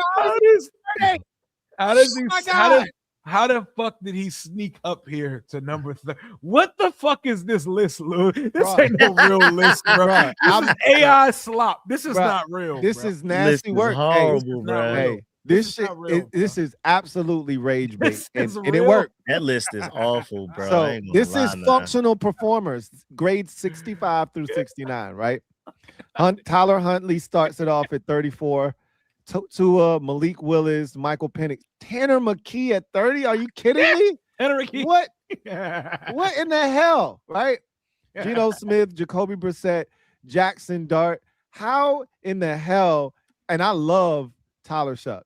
How is he ahead of Cam Ward on this list? Like, I say I've been up in Tyler Shuck, but like putting him on a list like this is gonna make me start hating on him a little bit. Like, he ain't all that. Some rookie of the year. He ain't all that now. Tyler Shuck like that. I like Tyler Shuck. Tyler Shuck. I do. I've been upping him, but so I get 24. I get it. Yeah.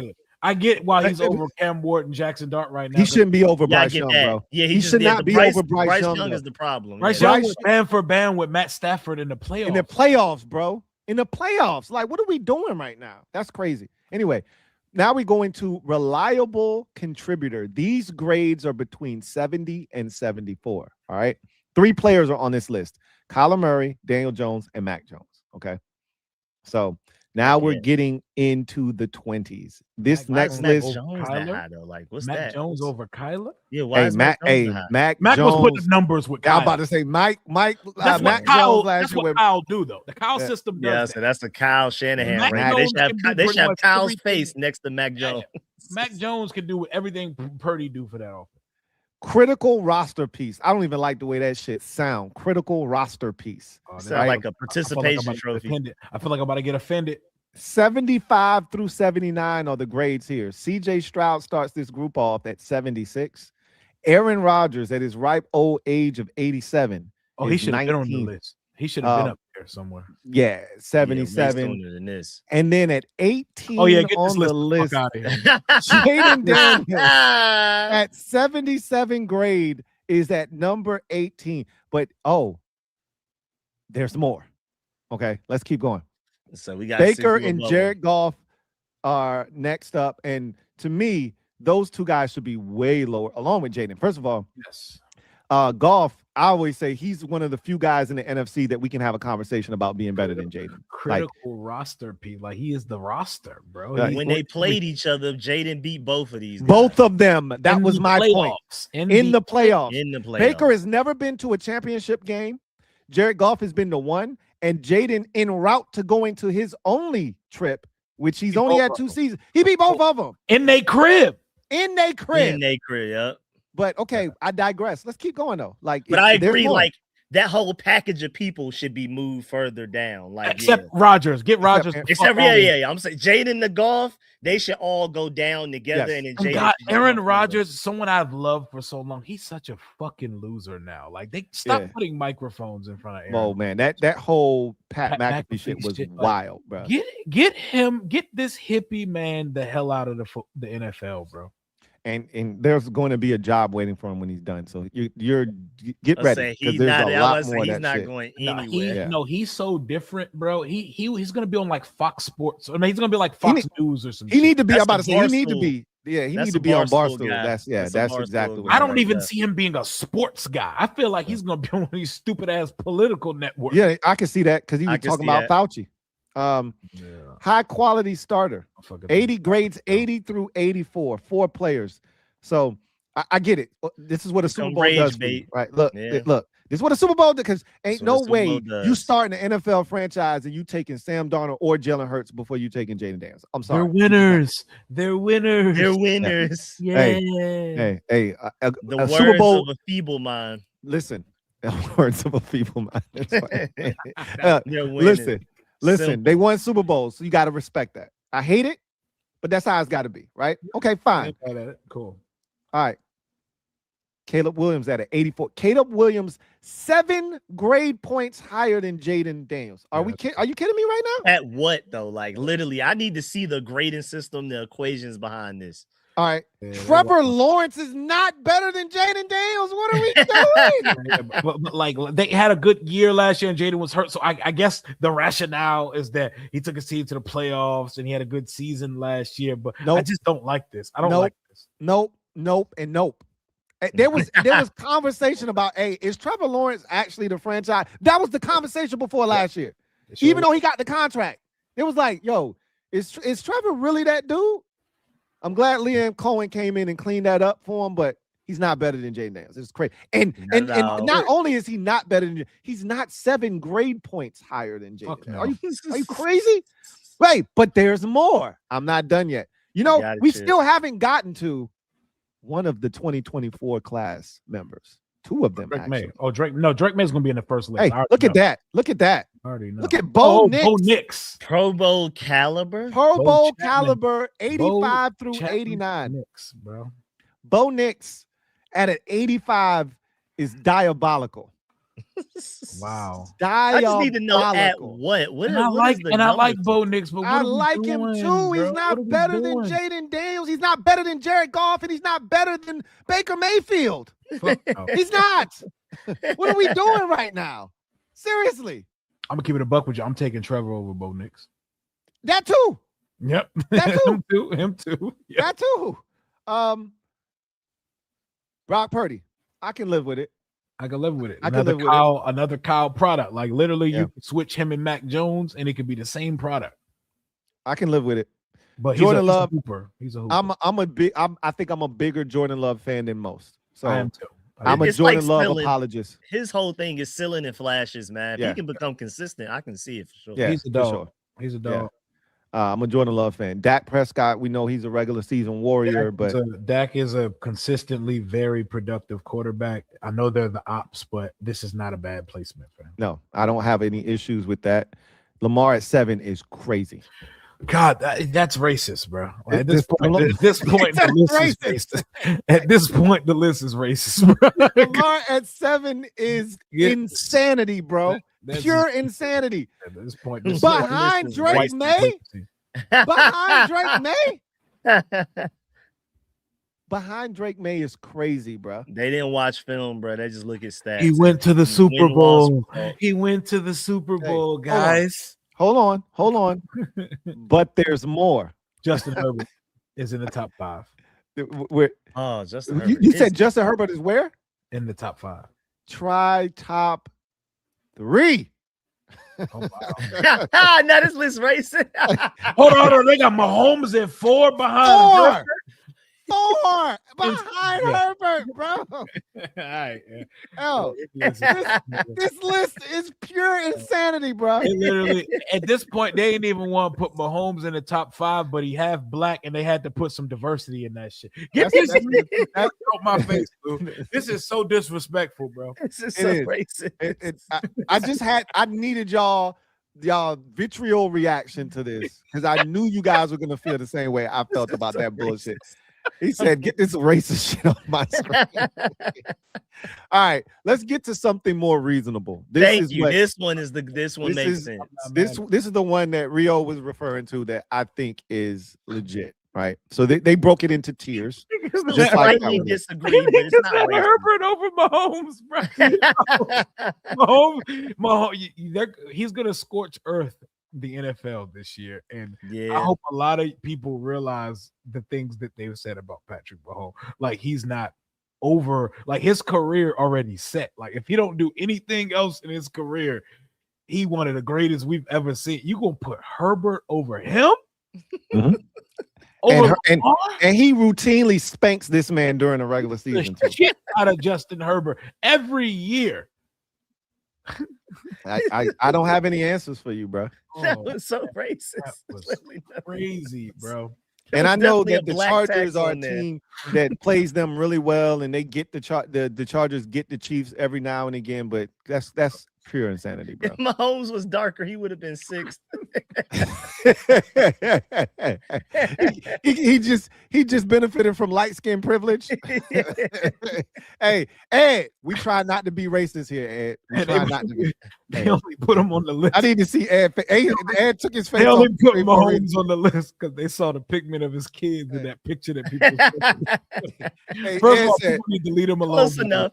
That's Ed, crazy. Ed said, "Look, I'm not a part of this." Ed took himself off the screen.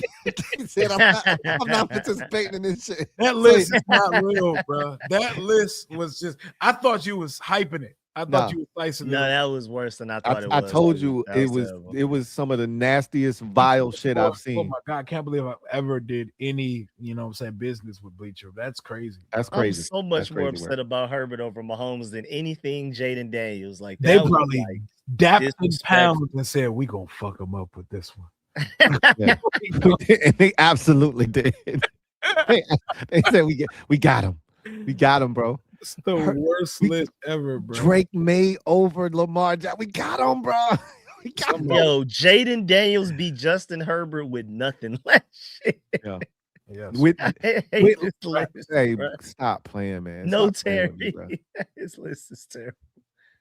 Patrick Mahomes is one. This is tier one here, right? Yes, Patrick Mahomes is one. The I like fuck- the quotes that they have with these guys because I think the quote for Jaden is perfect.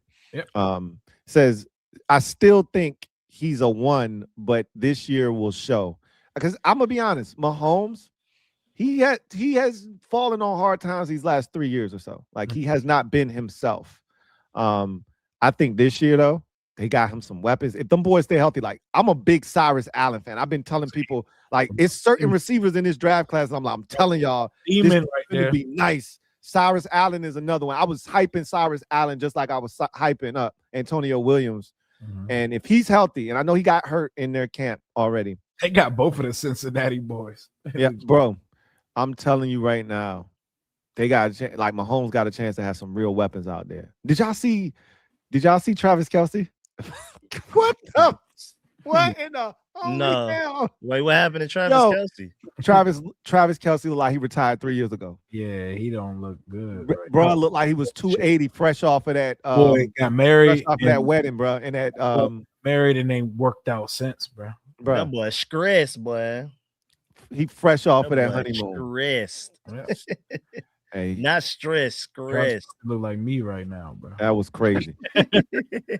Josh Allen is second. He's the reason they remain competitive. He's so physically talented. That's the general manager. I think we all agree with that. Mad at that. Mhm. Mad at that. He's tied with Matthew Stafford, who's number 2 as well. His football intelligence matches his football talent. Former head coach. I think we all agree with that.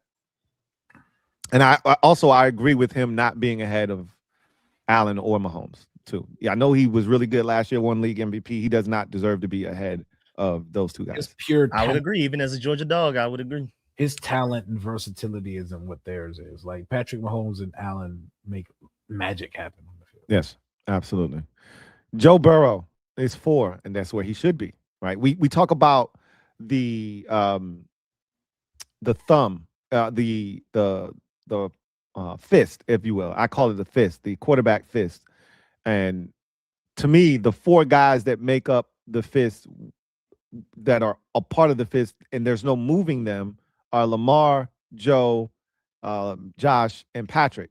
Mm-hmm. So the fact that Lamar is not in there is crazy for me, but doesn't mean he can like, as long as Lamar is a part of the fist, it's fine. He can be the thumb, right? As long as he's a part of the fist. Because Stafford right now is better than Lamar Jackson.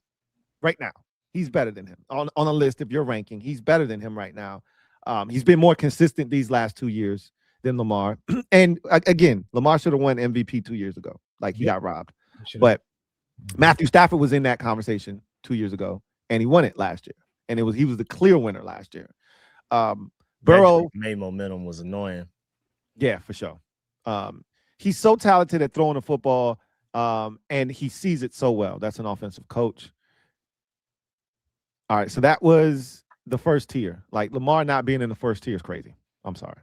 That's crazy. Yeah, that is. Why am I looking at a picture? Is that Shador? That is Shador Sanders. Right? Okay, I at first thought that he was tier 2. No. How the hell am I looking at Deion Sanders' son right now? No, absolutely not. We're now in tier 2, and Lamar Jackson. Why though? Okay, I like this list except this. Like, why is Lamar Jackson considered tier 2? He should have been in. So let's read what tier 2 is.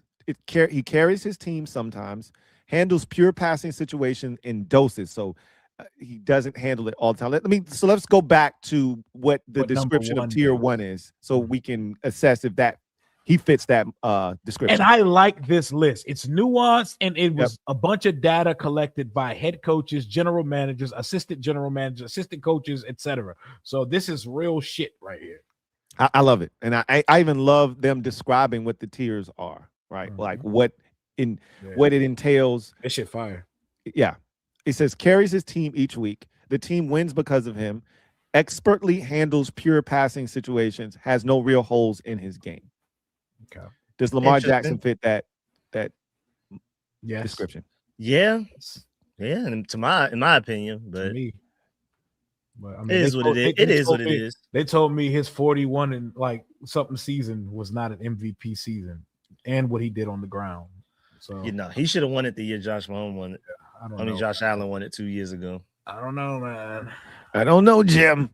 I can tell you this: ain't none of these dudes had. Now I know your boy went off last year, but I don't think any of them have ever had the 1,800-yard rusher alongside them, which Lamar has. This is true. But I digress. I think so they say handles pure passing situation in doses. I think that's what got them. He doesn't handle the pure passing situations all the time, right? Or has other dimensions that elevate him above tier 3, which he does, obviously. Has a hole or two in his game. And I think there is a hole or two in Lamar's game.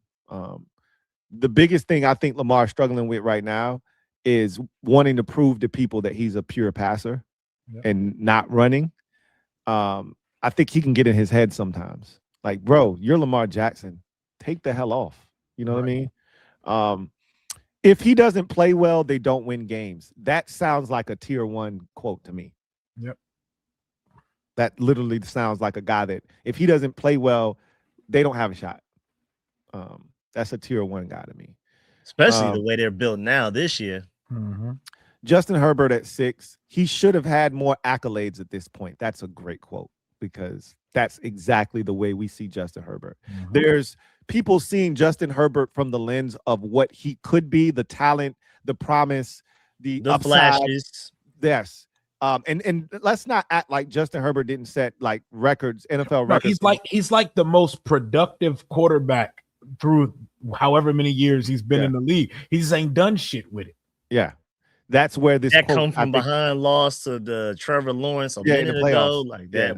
They give up like a 27-point lead or some shit. Yeah, it's 27-0 in that game, if I'm not mistaken. Come on, man. He should have had more accolades at this point. It's so accurate. So accurate. He's number 6 on this list. Dak Prescott is 7.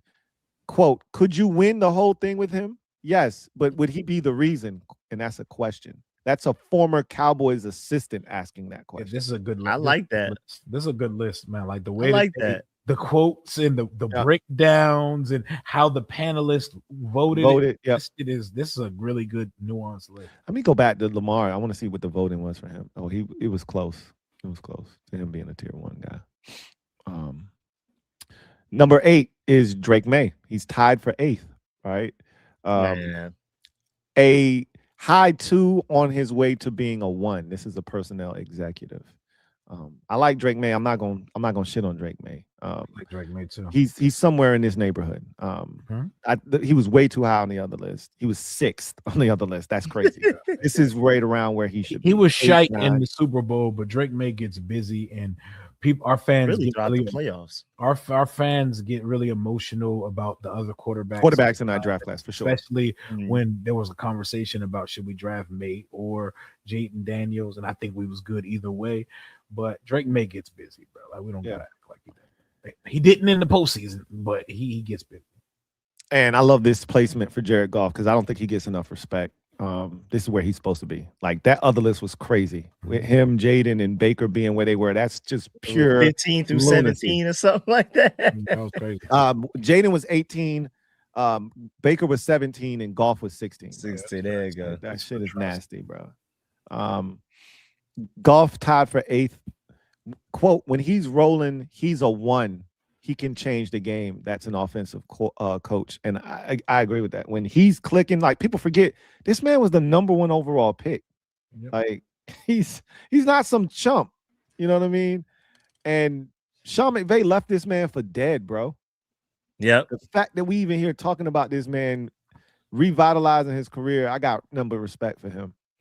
Jordan Love is 10th on this list. I'm a believer. I think this is a solid placement for him for now because Jaden is coming to wreck shop this year and push himself back up this list. So Love shouldn't be in the top 10, and Jaden's emergence pushes him back out of this unless he wants to step his game up this year and push somebody else out of here.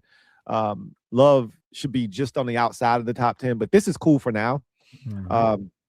Quote, he's always getting away with it. So at some point, I just have to tip my cap. That's a great quote for him. I swear it is. I feel the exact same way about Jordan Love. Like, he throw passes with no feet on the ground. Like, bro, what the hell was that? It works and that shit worked. And he do it enough to the point where you're like, all right, bro, you got it. Like, I got to stop thinking. At this point, like, it's this shit is luck. Like, it's just he just got it, bro. So that's a great quote. Brock Purdy tied for 11th. Stronger than you think, faster than you think, better than you think. I like that quote for him. I like the quote. I don't like 11th, but I like the quote. Yeah, I like the quote, the placement. Again, he's another guy that I think, he gets pushed down a little bit with other guys performing better. Like, to me, Baker Mayfield's better than him. He is better than him. But the problem is Baker ain't won shit. Yeah, so Brock Purdy be in the NFC Championship game every year. Purdy be producing. Yeah. So that's the thing that you just always go back to. He's been in the Super Bowl. He's been to like multiple NFC Championship games. They went to Philly, had no business winning last year, and did. Like he get it done in the postseason too. So you can't hate. He's tied with Caleb Williams at 11. The quote is, "It doesn't look like the moment is too big for him," and we know that to be the case. He's clutch. He's clutch. That shit between quarters 1 and 3 is concerned. That's the shit. I'll say it'd be his fault why he has to go out there and do the superhero. He's saving himself from himself. Yeah. Like, I like Caleb Williams. That's my guy. DMV guy. I will always rock with Caleb Williams, but he still can't hit layups, bro. You can't unless you're like Mahomes level, we can't excuse the not hitting late. Like they lost their playoff game pretty much because he made some mistakes that ended up crushing them in that game. Facts. Meanwhile, our guys putting up 45 in the divisional round versus the 1 seed on the road. We can't all relate. I say Jaden outfeed a bunch of people above him, but it's cool though. One injured season, we forget. All right. Yeah. And that's my favorite thing about the shit talk on Jaden is that Jaden missed 10 games. It's not like he went out there and assed it up like JJ McCarthy. Exactly. Yep. That's not it. And the games he did play, well, I don't think he looked as elite as he did his rookie year. He didn't look terrible in pretty much any of them. So what are we talking about? Yeah. What have we done for me lately? We're gonna see. Like, I think they're set up for the epic fall that we took last year. Like, they're being propped up like we were last year. They literally took our spot. Like, in every sense of the word. Last year's season was our season the year before, except they didn't go to the championship game. We didn't win the division either. Like, they had a better path to getting to where we got to, and they still fumbled it. But Yep. they had a magical season with a bunch of comebacks, just like we did, or late game heroics, etc. Whatever you want to call it, they had it. He had the magic like Jaden did the year prior, and he's the it guy. Did you see the quote from Liam Cohen of Jacksonville, the head coach? No. Yeah, I see it. Yeah. So basically, he said, I went to the NFL.com website to check on Jacksonville. I typed in the Jacksonville Jaguars and I saw like 10 pictures of Caleb Williams. So, like, basically, he's saying, like, ain't nobody checking for us. That's cool. We like playing that role. Nobody respects us. But it also speaks to he's the poster child for the NFL right now. Like he took Jaden's spot. Jaden was the guy that they were propping up last year. He got the Madden cover and everything. Yeah. Flavor of the week. And so they've got all the island games this year. Did you see how many games the Bears are playing on, standalone games this year? Like they took our spot literally. And I hope people know his second season, as great as it was, wasn't better than Jaden's rookie season. So I don't know where this is coming from. And it wasn't even close, by the way. It wasn't close. He Madden still didn't throw for 60% completion percentage last year, by the way. That's crazy. So yeah, Caleb and the Bears are going to be an interesting study this year, because if they don't win those close games again, and that's the thing everybody said about us, can you win those close games again?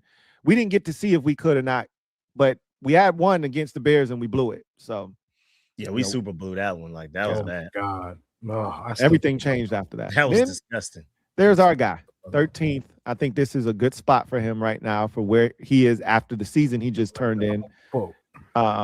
And I love the quote. He's got to reprove it. Perfect. That's where he is right now. He needs to prove it again. Like, a lot of people know that this dude is super talented, but he only did it one time.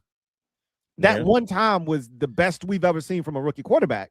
Okay? I blame Stroud. I think if Stroud never existed, Jaden wouldn't be doubted as terribly as he is, and he wouldn't be 13th on this list. They'd probably put him at like 9 or 10. But I think it's definitely a CJ Stroud PTSD tax going on. Absolutely. I said the same thing earlier when I talked about Jaden Daniels. I think I said it yesterday when I was doing the Bleacher Report list, that this is CJ Stroud's fault, because he had the season right before Jaden did. Yeah. And he hasn't reached that level of play since. And we've seen the swag decrease every year to the point now where he looks like he looks doofy as hell. He waddled into the face. That shit y'all showed me was crazy. That shit was wild. Let's just go down and see how far Baker. I think Baker's right next. Yeah, he's next. Yeah. That makes sense. I like that. Tied for 14th, streakiest player of all time. I say he's more talented than 14th, but again, you got to produce. That boy hot cold. And then Darnold, he's tied with Darnold. The guy has always this list for putting a Super Bowl winner tied for 14th. That's where he belongs. I agree. Yeah. I just respect it. That last list was like, nope, we got to put him up way high because he won the Super Bowl. This is where Trevor Lawrence belongs too, right in the middle of the league, 16th. Yep. This is exactly where he belongs. He'll flash for windows where you go. Oh, I think he is becoming the guy, right? He'll flash for windows where you go. Oh, I think he's becoming the guy. Remember, I just said last year the question was, is he even the guy? Like the fact that he got paid and they still were questioning, is he the guy? It's crazy, but he looked good last year. He looked confident last year. You like to see it. He needs to do it again. And Liam Cohen and them, he got some quarterback whispers in his ear. Yeah. This is where Hurts belongs. This is where he belongs. Like this. Look at where the winner. Look at what Jalen the winner Hurts is at. Good placement. His best plays are off schedule. It will become less sustainable as he gets older. That's a perfect quote. Yeah, I like that. That sounds about right. And this is a really good list. Now you get to tier 3. This is where Bo Nix belongs. Thank you. This is where Bo Nix belongs. Thank you. This is where he belongs. And this is the perfect quote for Bo Nix as well. They get it. Quote, just as easily as he can win games for you, he can lose games for you. Absolutely. And like literally our game that we played against them last year is a perfect example. He threw the ball right to Bobby Wagner, bro. Bobby Wagner, bro. Yeah, Bobby Wagner interception in 2025 is Bo Nixery. Oh, yeah. Bo Nixon is Bo crazy. Bo Nixon is crazy. Aaron Rodgers is at 19. I think that's where he belongs. Not able to make that magic like he used to. Perfect. And then we'll get to 20 and then we'll get out of it. CJ Stroud. This is a big year for him. He has it in him. Perfect. So let's just, we don't have to go through each of these. I want to see where Indy was perfect for Daniel Jones. He's 21. Bryce Young. He's a 3 who's growing on me. I get that. I would put him up a little bit higher. His first 2 years were ass. So horrible. I get it. Horrible. Really bad. Like really bad. People wanted Andy Dalton to stay in the game. I get it, but last year did a lot for his stock. Kyler Murray is 23.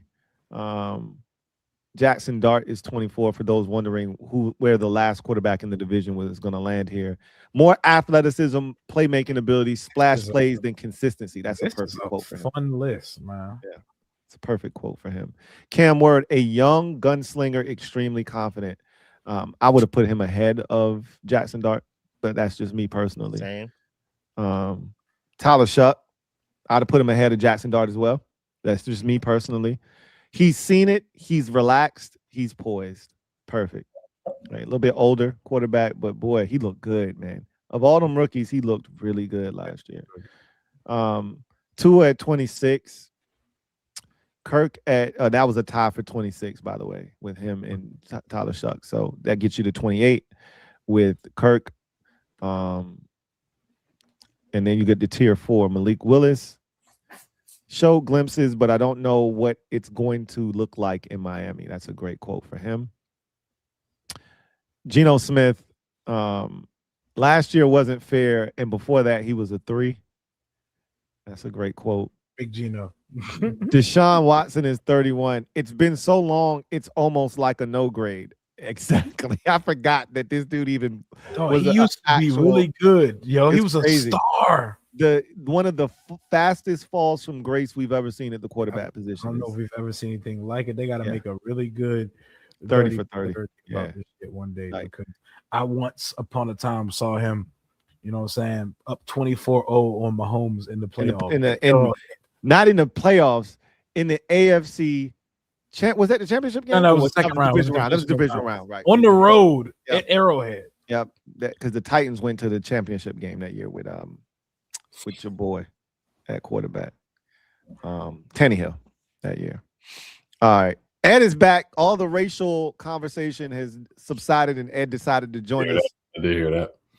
It was like, I'm not going to sign up for that. I'm not going to be a part of that. So when I call y'all racist, I can do that and feel confident that I am not. He got a clean sheet. Yeah, I'm clean and I'm not a part of y'all foolishness. So let's get to the comment section and see what y'all talking about, man.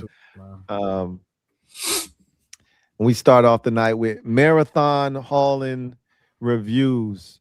Thank you for the super chat. Greatly appreciate you. Who writes, "Hey Kings, I purchased tickets for the 23rd, but haven't received them or confirmation. Who do I contact about this issue?" So this has been a question. I'm glad you brought this up, actually.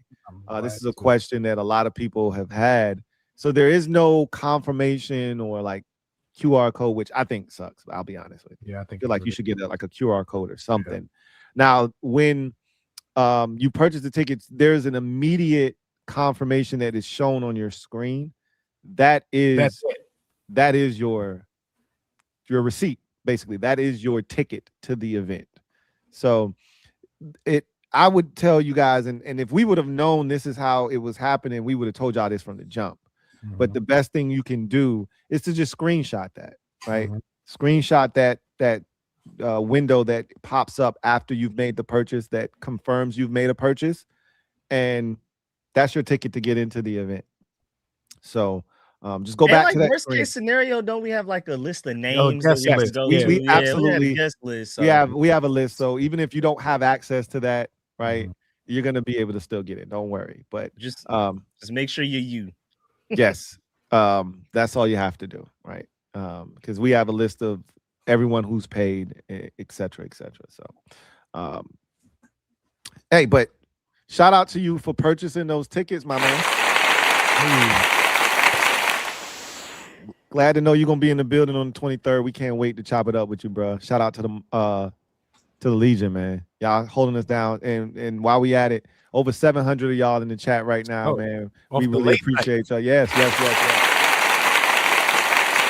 Late night. Y'all know what it is. If y'all haven't already done so, man, hit the like button, subscribe for more great content, and turn on that notification bell so you don't miss a thing. Because just like today, just be off the cuff sometimes, bro. Like, yeah, we should go live. All right, what time we going? I don't know, but we should go live tonight. And boom. Yeah, and then it happened, you know? Yeah, so turn on that notification bell so you don't miss a thing.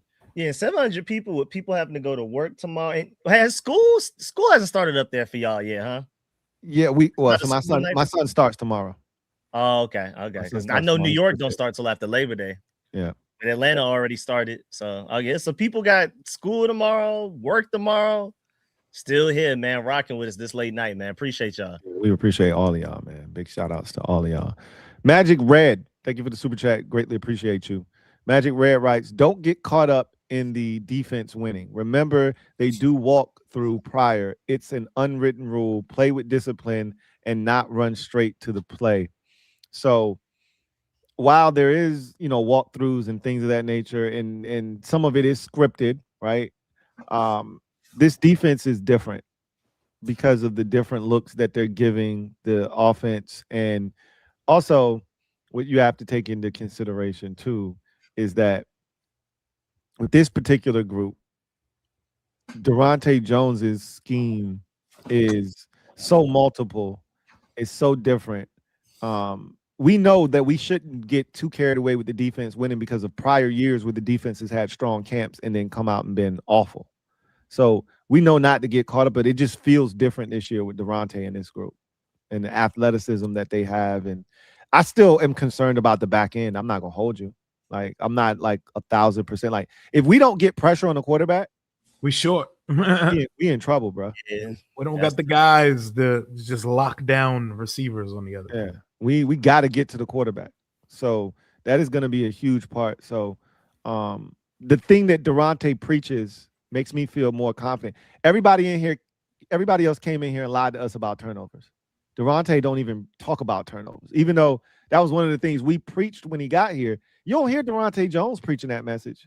That's still DQ pushing that narrative. Now they practicing the shit. I've seen more punches at the football this year in camp in just a week than I've seen with this team from the last 7 years combined. Are moving like the Eagles do in practice, bro. I love all of that stuff, bro. I love it. I even saw I saw a clip of Mike Sainristil and Amick Robertson with Bobby Ingram, the wide receivers coach, working on interceptions. And then, to y'all point, I've seen several clips of attacking the ball. Like you have on the offensive side, David Blau out there with the big little phone thing and a couple other coaches trying to get the ball out of the wide receivers, the running backs, the tight ends, even some offensive linemen, which I should have brought that up earlier. We have offensive linemen doing running back, run through contact, and the catching the ball fade route drills. But most importantly on defense, I've seen a bunch of clips of trying to punch after the ball, the defensive backs, linebackers, everybody, even the edge rushers, defensive linemen.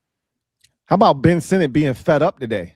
Yeah, y'all hear about that shit with him and Mikey? He about to dog Mikey. He about to dog Mikey. Hey, Mikey was about to get dumped on his damn cranium messing around with Ben Sinnott. Ben was like, yo, I'm sick of this shit, bro. Y'all punching at the ball after the damn play over with. So yeah, I like the fact that they're attacking the football, man. That's something that is again refreshing to hear them doing. Really looking forward to seeing if it yields anything. But the biggest thing is Durante's not preaching that. He's preaching discipline, fundamentals. I've heard fundamentals from him more times than I've heard him speak of turnovers, tenfold, right? His biggest thing is, hey, we got to keep the chunk plays off the tape. Yep. That's music to my ears, man. All the while making sure that they're practicing trying to get turnovers. So I hear you about the defense, but at the same time, I'm excited. But I'm not going overboard. They got to show me first. I'm very excited, though. Just off the schematics and the details and stuff, that excites me, A lot of bells and whistles happening over here. Facts. What up, Kings? Jarrell Williams, thank you for the super chat. Greatly appreciate you. Thanks for the dime. What up? Jarrell writes, what up, Kings? I purchased tickets last Thursday and ran into the confirmation email issue. I have the receipt on my phone, would I have any issues getting into the event? Keep being great. That is exactly what you need. The receipt is on your phone. Perfect. That's your ticket. We appreciate you coming through, man. Yeah. We appreciate your support. Shout out to you, man, for purchasing those tickets. Can't wait to have you in the building. That is absolutely what we want. You having the receipt on your phone is your ticket. And thank y'all for bringing up this too, Yep. because this is a very good point. Because trust me, we don't like that shit either. Yeah, we think it's crazy that y'all not getting some sort of confirmation. I feel like you should get like a QR code or something that they can scan at the event. A friend about this right before we came on stream. Yeah, that's crazy, but I'm glad that with my confirmation, I was like, well, now that you said that, now I get vent a little bit. It opened the floodgates. Yeah, we appreciate y'all, man. Metaphor, thank you for the super chat. Greatly appreciate you. Metaphor writes, Timothy Daniels about to have an MVP season, bro. Yes. That boy is locked too, man. Somebody said, shout out to that crispy clap sound effect. They do got some sharp hands in that clap. They got some very unlotioned hands in that clap. Hey, them some mixed and mastered claps. Like those aren't like normal applause right there. That shit got lotion between none of them hands. This shit got reverb on it, bro. Yeah, them shits is crispy, bro. Sharp, bro. Yeah, them shits is definitely crispy. Hell yeah, Jaden about to put in the type of work that's gonna have him in that conversation. Whether or not he wins, I think will depend on the team success, because generally the MVP goes to the team that is most successful, along with that player being successful. But he's gonna be in that conversation, I believe, for sure. That's Bill hat metaphor, right? Yeah. Remember, if y'all like the Bill hat, he got a bunch of other ones too, man. That's metaphor right there, y'all. For sure. Multiple colors, man. Multiple colors. For sure. Light, thank you for the super chat. Greatly appreciate you. Light writes, Tyler Owens is DJ's favorite player. He's playing everywhere. You know, I love to hear it. Everywhere but the first team, though. Yeah, he doing. But I've been hearing him at linebacker a lot. Yeah, like free safety was the weird one. Like he's been at linebacker more. I want him to pop, man. I want him to flash this preseason, because year 3, I shouldn't see you with the threes ever, bro. I still have my doubts. I think him and Quan are fighting for that last safety spot. I think Tyler Owens, until proven, is a special teams player, man. Yeah, Quan is the better player defensively right now, but Quan is but Tyler Owens is the way better special. Remember, at some point he was getting double teamed until he got hurt, like on kick, like on punt coverage. He elite with it. Yeah, I mean, remember that Dallas game? He he blocked. I think he blocked the kick and he picked one up, and was running with it. If I'm not mistaken, like he had himself a game. He should have scored too. He pissed me off. There was no reason for him not to score a touchdown on that block. Field goal. But he got a lot to contribute on defense, bro. Unless you about to literally be the direct Nick Ballore replacement, you got to figure something out defensively. You got to matter somewhere. You about to say something, Ed? Yeah, no, I mean, he's an athletic freak. I think he had like a 41-inch vert, something like that, coming out of college. Perfect 10 relative athletic score. Created player. Yeah. But yeah, no, special teams is his calling card right now. I don't see him getting a lot of snaps at safety. We'll see. I mean, he has a chance, but I think he's going to be more special teams guy. Yeah, we're gonna see, because I don't think 6 safeties are making the team. I think it's 5. I think the number's 5. Metaphor, thank you for the super chat. Greatly appreciate you. Double up. Thank you for doubling up. Who writes? I don't know, Lou. Is Airwick vegan? Hey, look, man. Why you bullshitting, man? It's a lot of chemicals in there, but yeah, it's cool. But they really traded for Dontavian Wicks like he was about to come in there and be a AJ Brown replacement. So I like the fact that they're struggling right now. I hope they're struggling still by the time we get to them. I think us getting them in week 1 might be a blessing in disguise. They might not be ready yet. You know, they might be a much better team by week 6 or 7. The second time we see them, they might be a much better team than when we catch them in week 1. So my quarterback in a new offense, but he mastering that shit, bro. We can't relate to everybody else in the division, man. Yeah, I love this shit. And the amount, like as long as we don't make it easy on him, and this is the beauty of it because the Vikings were tough for just about everybody, but the thing that Hurts could do against them was he could just send AJ on a go ball and just throw that bitch up when they came with the pressure, right? He get one-on-one on the outside, just throw that bitch up to AJ. That is gone now, right? I mean, Smitty could probably still do it, but it ain't AJ doing that shit. Nah. It ain't the same.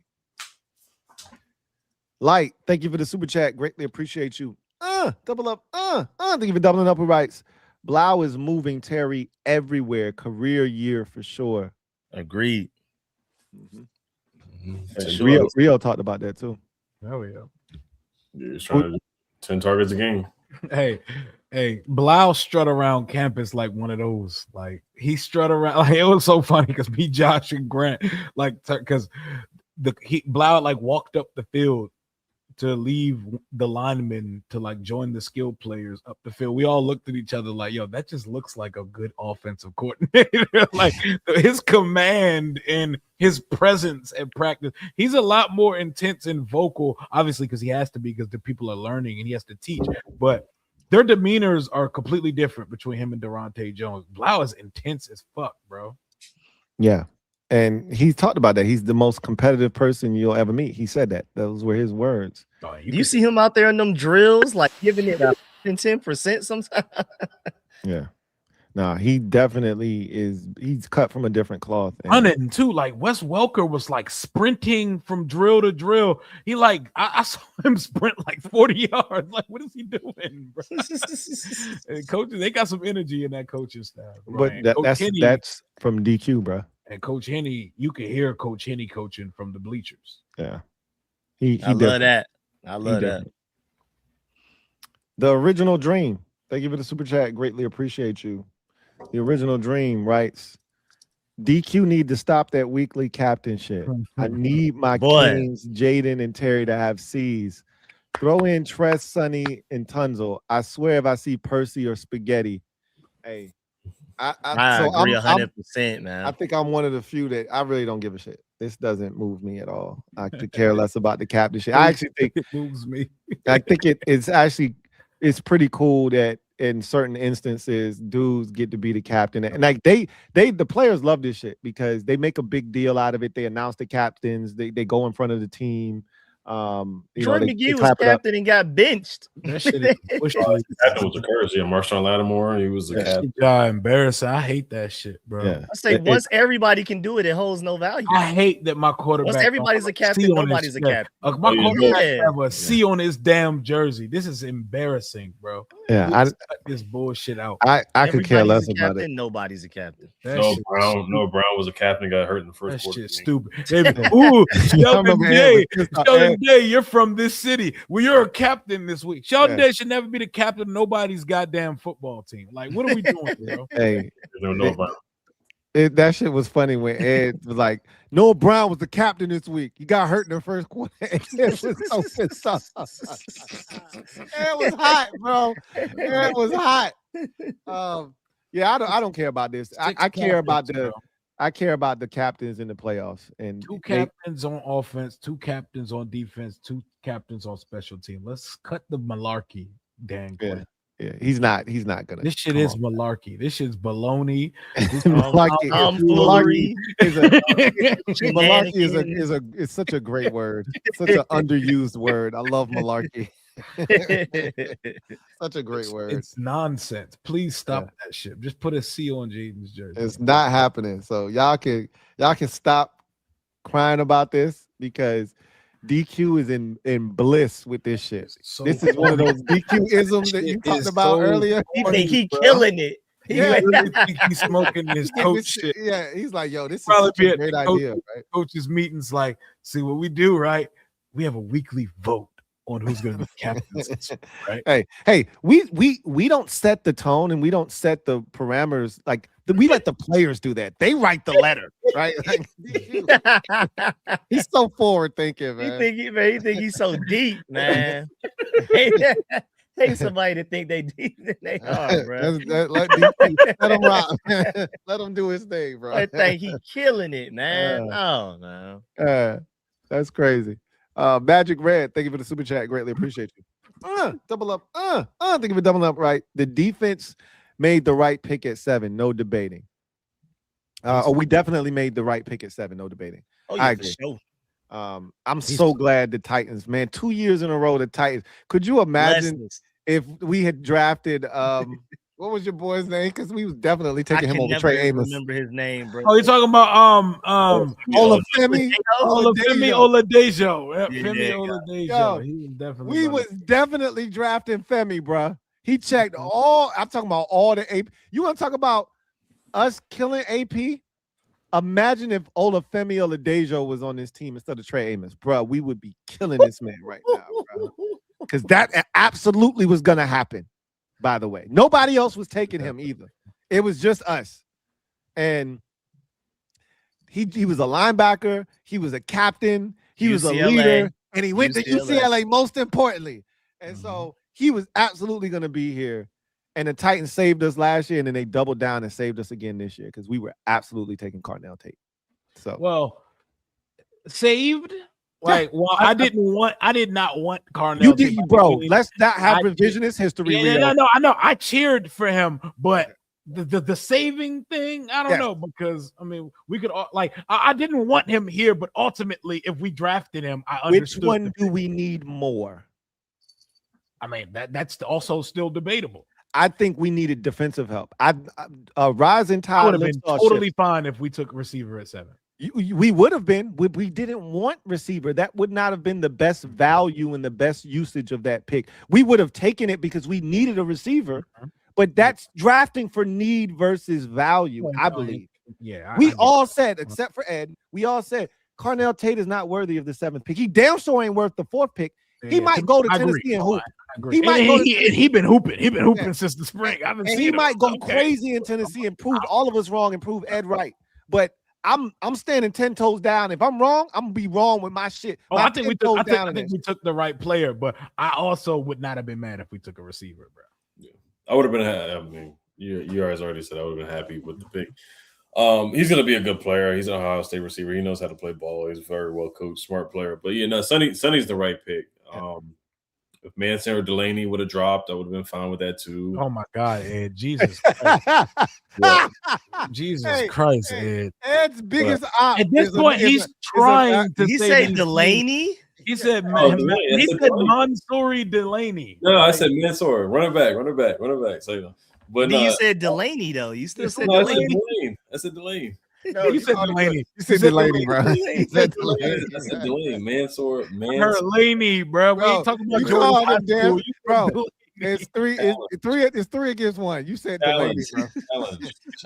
But challenge flag. I heard it too, bro. You said Delaney. But at least you understood what you did wrong this time. So yeah, there's a correction that can be made.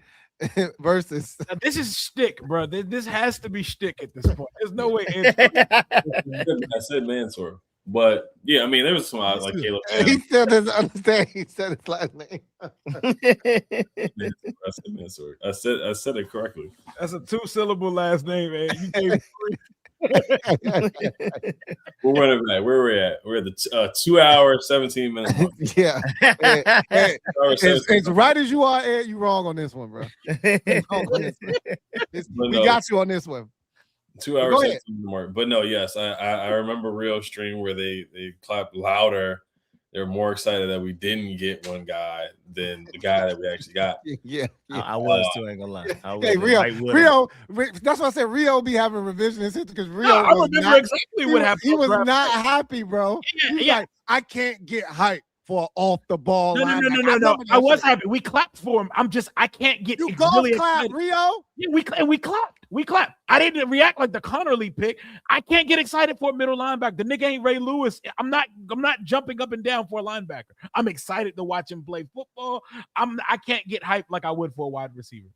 Yeah. A lot of the feedback from people who were with you, they wanted a receiver from what I heard what they were saying. Jordan Tyson. Yeah, they wanted a receiver. Well, I wanted Caleb Downs or Jordan Tyson at 7. That's what I wanted. But I was cool with Sonny Style, and I knew it was going to be Sonny Style. Once the Titans took Carnell Tate, and then Reese went off the and board. then Reese went to the Giants. We knew what it was, right? What's interesting is I felt like it was Sonny Styles all the way, but Adam Peters clearly believed Mansour Delane was gonna be on the board. He was shocked that he wasn't. And when Kansas City jumped in front of them, that's why the Chiefs did that. Yeah. I'm not sure we wouldn't have taken Mansour Delane. I'm not sure. They love Delane. I think there's a reason why Delane said that shit. That is, it's your introductory precedent. Yeah. I'm not sure. Like, we can sit here and convince ourselves it was always Sonny Styles. Of course they're gonna say that, and it might have been Sonny Styles, even if Delane was on the board. But I think they loved Mansour Delane, bro. And John Com, it was a lot of people that in the know that's around that building that was like, yo, this Mansour Delane shit is real. So it's a mix of both. They were surprised Delane was gone, and they were surprised that Styles was on the board. Yeah. I agree. But I'm with you, Magic Red. I think we made the right pick. I think this guy was destined to be here because he's a leader. He's everything that the Commanders tag embodies and personifies, and he's actually a really good football player. Like, it ain't like this ain't the he came up in the military family bullshit that we used to dealing with, and it ends up speeding anyway. Yeah, facts. And he hasn't hit his ceiling yet.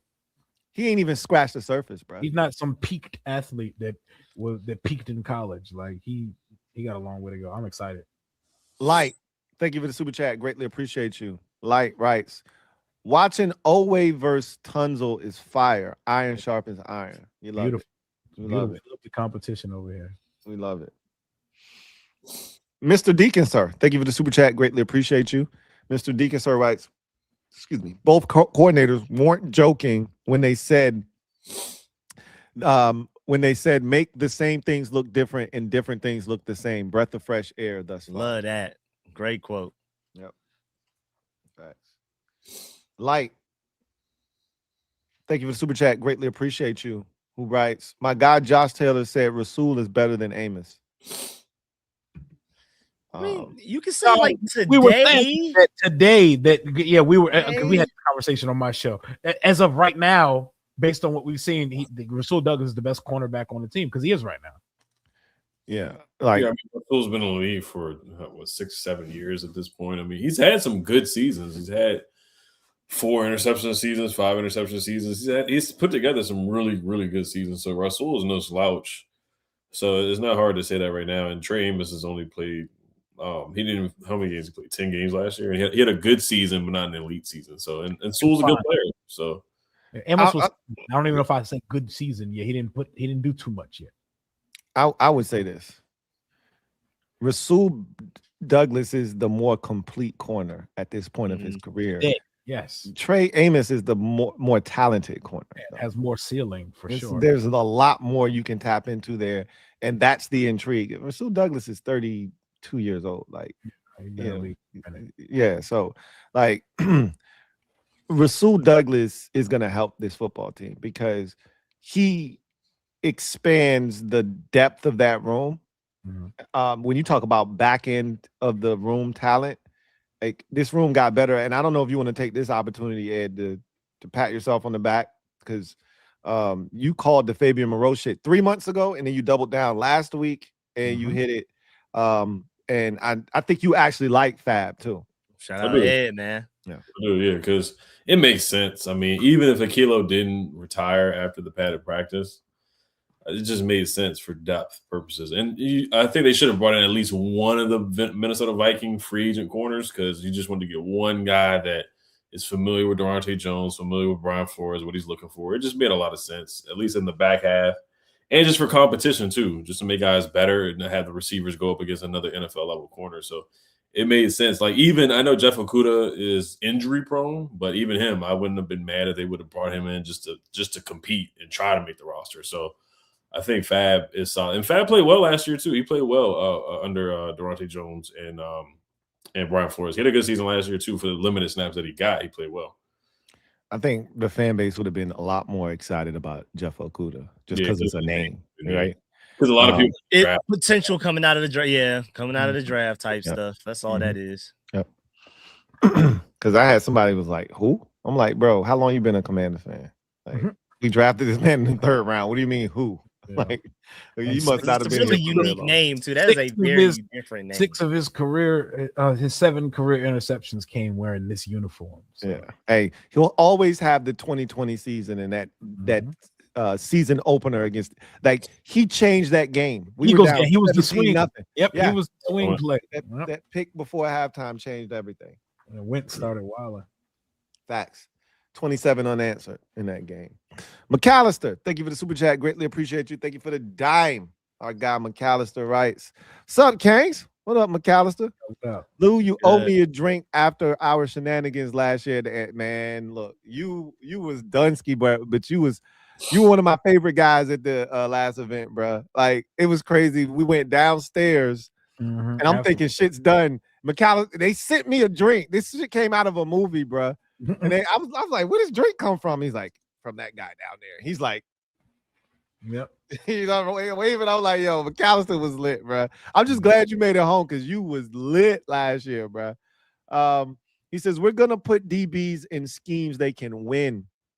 Our D-line and linebackers will help. I like Revo blitzing 11 and 6. That's the thing that we have to do. We have to put our DBs in a position to be successful. We cannot ask them to man up against CeeDee Lamb and George Pickens. We can't ask them to man up against Puka Nacua and Devontae Adams. Like, we can't put them in those types of situations. We can't ask them to cover Jackson Smith and Jigba one-on-one. We got to get to the quarterback. We have to put them in positions where they can play top down, right? They can see the quarterback. They can react. They can be aggressive, but not put themselves in a position like our defensive coordinator said, he wants to keep the chunk plays off the tape. So our D-line and our linebackers are going to be the key to all of this shit working. That front seven is going to have to create havoc. We're going to have to stop the run first, obviously, and then we're going to have to create havoc getting after the quarterback. If that doesn't happen, our back end could be a big liability. Revo blitzing is also intriguing because he flies around. Yeah, so. I like sub package Revo. I don't like starting. He's seeking missile Revo. Yep. I don't need too much responsibility given to him on downs 1 through 3 Revo. But Durante, I trust you though. Facts. Mr. Deacon, sir, thank you for the super chat. Greatly appreciate you. Double up. Thank you for doubling up. Who writes? BR Rage Bait, we got to get that platform banned. That list was crazy. That shit was insanity. Pure insanity. That's got to be racist. There is something suable in there somewhere. That shit was nasty. When I saw it, I lost it, bro. Hate speech. Like, I'm reporting that shit, bro. Hate speech is crazy. That's what it was, bro. That's the only way I can describe it, man. Andre 67 Poggers, thank you for the super chat. Greatly appreciate you. Who writes, Josh Allen has tier 1 PR team. If Lamar played like that, he'd never hear the end of it. Josh gets all the excuses other quarterbacks don't get. Yeah. It was the refs' fault. You know, does. them 4 turnovers. It doesn't matter because the refs still messed it up at the end. Don't turn the ball over 4 times. Don't give them the ball with seconds left before the half for no reason. That was super. Yeah, that was the crazy. That was crazy some turn. Boneheaded shit. But no, it's all the refs' fault though. How about they changed overtime rules for him? That one when him and Pat Mahomes still, went to he overtime, still couldn't beat Mahomes. still can't beat him. They went to that overtime. He didn't touch the field. Like, well, we got to make Josh Allen the face of the league however we can. Let's change overtime. The rules change and still ain't punched your ticket. That and the arm punt throw, the interception that they called an arm punt. No, that was an arm punt by Josh Allen there, you know. He's one of those guys that doesn't mind taking a chance. So the other teams just take the ball as if you got it punted. Like, I ain't gonna lie, bro. You gotta put people in headlocks for saying stuff like that. That is insane PR, bro. That's arm that's punt? your favorite Dallas Cowboys quarterback, former quarterback, Tony Romo. Every single Well, he ain't doing it's nothing. like everyone's handed a script when it comes to Josh Allen and has to recite the company lines whenever he makes mistakes. It's crazy. He throw an interception and one of the producers running with a sheet of paper. Hey, read this. Right, it was the receiver. You ain't got to worry about that this year. Blame the receiver. Y'all stupid, man. You got to worry about Romo saying anything. Yeah, and look, man, Romo, he fighting for his life, man. He on some R. Kelly shit right now. Man, I'm going to fight for my life, man. Romo and Guantanamo Bay. I seen the craziest AI of his the same video when he was doing the Dak hip shit. The Dak Prescott hip shit. Yo, I said, man, I hate AI, bro. This shit is getting out of control. AI with the stupidest shit bro. This We're man, so cooked as a world. hey, we are, bro. This shit will never be the same, bro. They literally had his arrest video. He's out here doing the Dak hip thrust. That shit look crazy too. That shit look nuts. Oh, AI, man. you gotta look at it a couple times. Some of that shit be looking legit, man. For real. It's hard to you tell don't the know difference. better. You would really think like that actually happened. That's like, why they be going diamond on shit like Facebook, where them people over there just be believing anything they see. That shit be crazy, bro. And we all know a friend that thinks everything they see on the internet is real. Yeah. So yeah. And Roxas agrees. he definitely agrees with that. Andre 67 Poggers. Thank you for the super chat. Greatly appreciate you. Double up. Who writes, Golf a fringe top 10 QB. He's had all the talent and choked like the Super Bowl and 2024. He's a white Dak and he's a likable guy. That's why he gets rated so highly. Interesting. Yeah. That's a different take. I disagree, though. Dak's never been to an NFC championship game. Dak's never been to the Super Bowl. Yeah, Golf has had talent around him, but Golf played at a high level, bro. They literally, Sean McVay discarded this man like trash. Pretty much said, I can't win with this man. Tossed him to the Wolves, to a Detroit Lions organization that at the time was one of the worst in football. Horrible. And so while I hear you, we can't act like this man that hasn't done like some outstanding things. The white Dak would be Justin Herbert. That's the white Dak Prescott. That's closer, yeah. To me, that's the comparison. Jared Goff is not the white Dak Prescott. That's Justin Herbert. So Jared Goff is a guy that's won, right? Should have won, been to the Super Bowl again with the Detroit Lions. They blew their 24-7 lead against the 49ers. Oh my God. They should have went to that the was Super their Bowl chance. again. That was their chance. That was their chance. That was their chance. That was their year. I mean, looking back on it, of course, it's easy to say that now. They were even better the next year. Yep. They just ran into us. They ran into Jaden Daniels. They just ran into the buzzsaw that was Jaden Daniels in 2024. But literally, they were even better the next year. Doje, thank you for the super chat. Greatly appreciate you. Writes, Matt, happy we don't gotta hear BA no more. Name no more. That wide receiver looking good. Shit deep like the Wizards. It's a deep group. I don't know, like the Wizards over here putting together a nice little roster for real. Hey, BA posted a story today in the Commanders hat. He got to give it up at this point, man. Bro, I told you when football, his 15 minutes of fame was up the minute they showed up for camp, bro. Yep. Don't nobody give a shit about what he talking about. We don't care about your theatrics no more, buddy. Nice hat. I got one too. Nice hat. Cool beans. Greg Moore, thank you for the super chat. Greatly appreciate you. Our guy, Greg Moore, writes, my boys, trivia. Last player to record a pick six. That's an easy one. That's Fowler, right? Yes, that's Dante Fowler. Yeah. Versus the Panthers? Yeah. The question would be, who was the huh? It's got to be a regular season game. I mean, if you're talking the playoffs, then it's Quan Martin. Oh no, it is Quan Martin. The answer is Quan Martin. Oh, if you're talking play, I'm thinking you're taking regular season. If you're just talking about playoffs, then it's Quan Martin. Right? Any game, then the answer is Quan Martin. You're talking about regular season is we were just talking about the Detroit Dante Fowler. The question is, who was the last regular season pick six prior to Dante Fowler? That's the trivia question. Does that shit go back to like 2021 or something? Kendall Fuller. I was saying it got to be Kendall Fuller. It may be nobody else. Y'all remember the Dak game? Prescott game. Sam Howell's first start, right? Y'all remember the game? Was it Yeah. Sam Howell's first start versus the Cowboys? He did it against the Texans too. Tell you. Yep. Yeah, but those are wasn't the it two late? pick sixes. Yep. So that one was after the Cowboys game where Sam Howell's first start. Oh yeah, Nope. yeah, that was the next year. It was the next season. Yeah. No. You nailed it. No, that season you're talking about was 2021, the Houston one, and that Sam Howell pick was 2022, the last game of 2022 season. So yes, because I remember he dropped it the play before and then he caught the jump. Yeah. That went Give right it to back him up. again. That was crazy. Yeah. Threw it right back to him. It was crazy.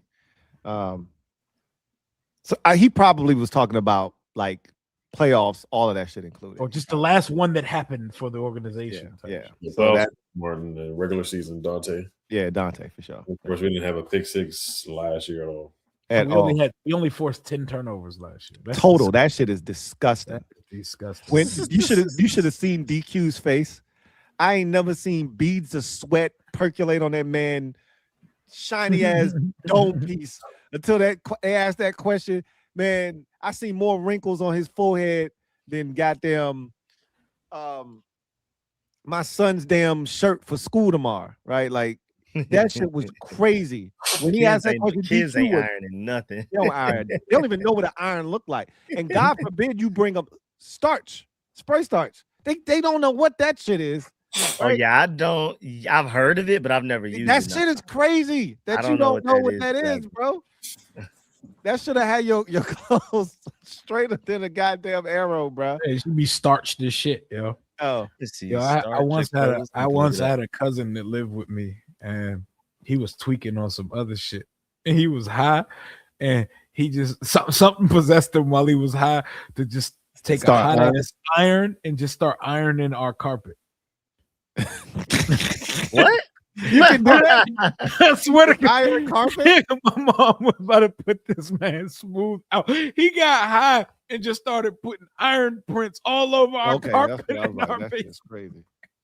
I gotta add that to my list because whenever somebody asks me to do something I don't want to do, I'm like, man, I would, but I gotta vacuum the roof. Now I can add iron the carpet. I gotta vacuum the grass, bro. My bad. I wish I could, man. It was like intersecting iron marks, like crossing each other and shit in the carpet. He didn't even have a good pattern with it, bro. Dang, that's some nasty. Man, I would love to do it, man, but I gotta iron the carpet now, man. I'm sorry, bro. That's on me. Because it was crazy, bro. I remember this. He ran up our house phone bill calling a phone sex line. Oh, God, that boy hell, man. That was wild. That boy hell, man. I was like, "Come get your son out my damn house." Oh man, that's nastiness, bro. We used to listen to me and my other cousin and my friend. We used to listen to this man. Like, what's he in there talking about? What's he doing, bro? Man was out here. Them little late night commercials that come on BT. Yeah. Oh no, man. Oh no. That shit was crazy. He out of control, man. Yeah. That's where you have no self-control when them commercials get so you, bro. many He need a leash when he come over. Yeah, that's crazy. I had a cousin like that too, bro. Crazy stuff, man. That mom and dad got their cable bill. This man ran it up on some nasty shit. My mom like, what the hell is this? Then she said this shit, and you know, my mom from the islands. Oh, so reading the title of it? Yeah, the title of the shit was what is Lord of the G-string? I swear you just sounded like you was from India. Yeah, I want to say you did India. What is this? What is this? You just went. Yo, yeah, it was crazy though, man. So I know what you're talking about. That's crazy. Family, man. Yo, for sure. Shout out, man. Disabled Park Hopper. Thank you for the super chat. Good, my boy. Thank you for being. How you doing? Thank you for the dime. All right. Not gonna lie, excited about the roster overall. A few guys do need to prove themselves going forward, but it looks good so far. We will see. Can't make it to the meetup this year.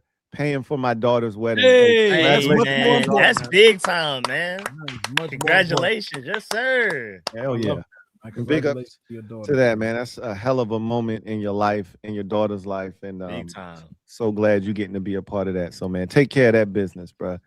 We'll hold it down for you, man. Yes, sir. Ale. Magic Red, thank you for the super chat. Greatly appreciate you. Magic Red writes, QB, right tackle, middle linebacker, quietly drafting cornerstone players. Yep. You love to see it.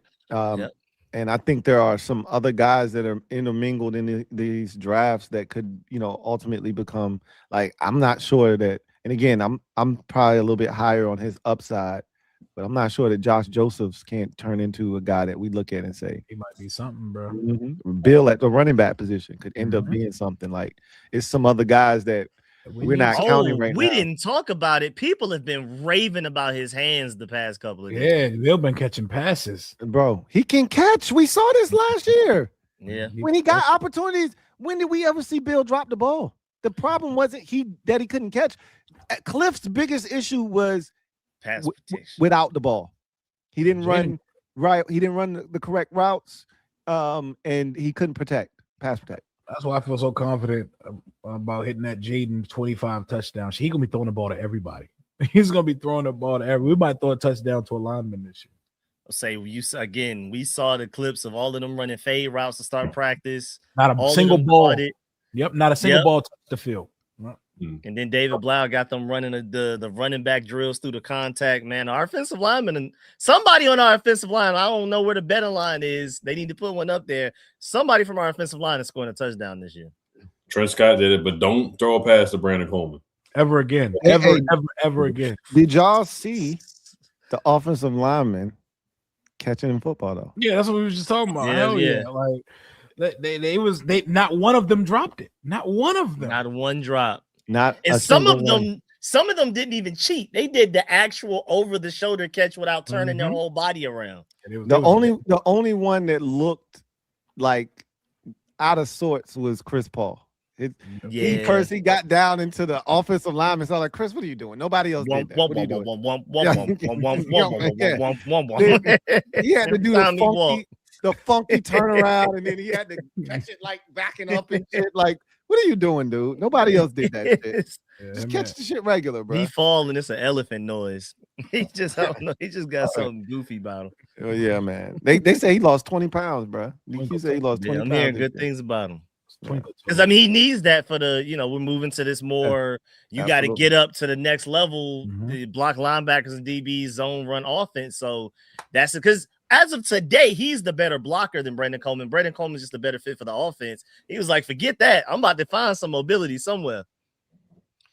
Yeah, I love it because that gives him, because that was the one advantage that Brandon Coleman had over him. Like, literally, you can't move. Did y'all know that? And I did not know this. Chris Paul had a better 40 than Brandon Coleman coming out of college. Really? Did not know that. I don't remember. I would have never guessed. Me either.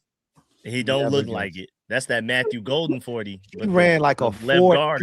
He ran like a 4.87 40, and Coleman ran like a 4.96 or something like that. They both ran sub 540s, but Chris Paul at 4.87, not on a bingo card. That's a Matthew Golden left guard equivalent 40. Gotta be, because I haven't seen that. It's not real. It's not real. It's not real. That's not game speed at all. That's funny. That's a good comp. Greg Moore, thank you for the super chat. Greatly appreciate you. Double up. Thank you for doubling up. Who writes, one more. Who was our last 100 receptions receiver? That's a good one. You got to think about that one. I'll be doing these every live I catch. Appreciate y'all. Appreciate it. We like it. We rock with it. We rock with Pierre, right? Did he have 100? Pierre had like 121 year or something like that.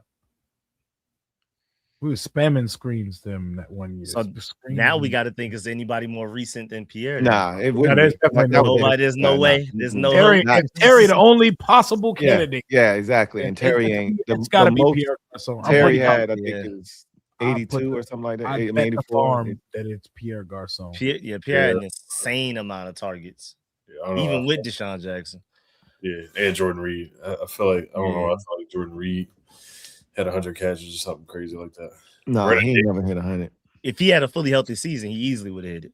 Yeah, because Dre loved drawing up plays for him, but he didn't hit 100. I think his best year was 2015. Was Jordan Reed's best year, and I think he had like Pierre had 113 catches in 2013. that was the second year he was here. Yeah, he had 100. He had 113 catches for 1,346 yards and 5 touchdowns. They was spamming that boy, man. Yeah, that was a nasty season too. Yeah, that was a disgusting season. Yeah, I didn't realize the yards was that high, but with all the catches, and he was a good yards after catch guy. Yeah, that was the thing that made him special. Was that one he would take a hitch, turn his body the whole way and catch it, and then he still went off. Yeah, I'll never forget that Cowboys. He was that Thanksgiving catch. That was ridiculous. Monster with the ball in his hand. Oh my gosh, he wanted to kill people. he was so powerful yards after catch. Like he would catch a simple hitch, and you knew he was breaking the first tackle. That's such on the field. He's such an intense. Like he's telling him, "Hey, what's up, fuck nigga?" Like he's talking crazy, but he's such a gentle, like nice dude. I sold furniture on 3 different occasions to this man when I used to work at Value City Furniture back in the day. He's like the kindest person ever, bro. Yeah, like this is the nicest dude ever. Like he's asking every single person that works at the store how they're doing. Like he's having them. Like that is a nice guy, but on the field.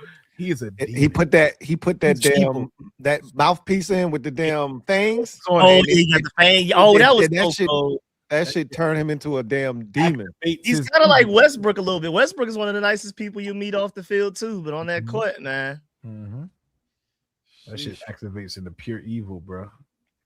Pierre Garcon. Cruise Control. Thank you for the super chat. Greatly appreciate you. Cruise Control writes, "What up, Canes? What's up, Cruise Control? It's good. Shout out from Houston. Hey, I knew Houston, man. Says and shout out to Ed. Let that guy sleep. Eyes rolling back like the Undertaker." I told you, bro. All we gotta do is say the name Lawrence Cage. We give him 30 minutes. I think Ed went off camera for a little bit, man. He got a power nap in while we was discussing racist shit. That's why he's still here right now, because he had to get a quick little shout out. Just say Lawrence Cage. That's 30 minutes of energy, boy. He good. But Cruz, we're almost there. We're almost to the finish line, Cruz. And he got a chair shot right next to him. That's what's in the cup. That's what's keeping him awake as well.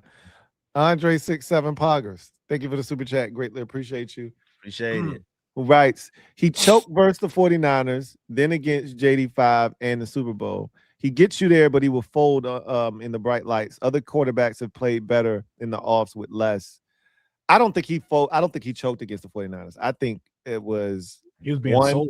And Dan Campbell. Dan Campbell was being overly aggressive, and then he threw a pass on a 4th down that should have been caught. I forget the name of the receiver's name. I can see his face. I can't think of his name, but he should have caught that. They would have won the game if he would have caught that pass on that 4th down. Raymond? Nah, it wasn't Khalif Raymond. It was a taller receiver. It was Josh Reynolds. There you go. Oh my God, it was Josh Reynolds. They sold him so bad that game. Yeah. Now that whole game is playing in my head. Oh my God, Jared Goff did not blow that game. No, he didn't. You misremembering. It's easy when you're trying to create a narrative around a dude because you don't like him, and that's cool. But telling them, bro. Jared Goff put the ball there multiple occasions, and they dropped them joints. And Dan Campbell was unnecessarily going for it. Like they had the game put away like 4 times. Yeah, Dan Campbell was like, nope. Nope, we're gonna put him away more. Yeah, he was doing too much. I don't want this field goal. We're gonna turn down these points. That's gonna ice the game because we want to go up. And like, what are we doing? He definitely didn't play well against us, and he didn't play well in the Super Bowl. That's facts. But he definitely didn't choke against the 49ers. But the Super Bowl he was in was disgusting. Like, it was no one played both teams except defense. Defense has played well in that game. Not a single offense played well in that game. Yeah, that was some craziness, pure craziness. Brady was not doing shit in that game. The score was 3-0, bro. Yeah. 3-0 until they scored the touchdown at the end. That was nasty. Doje, thank you for the super chat. Greatly appreciate you. Double up.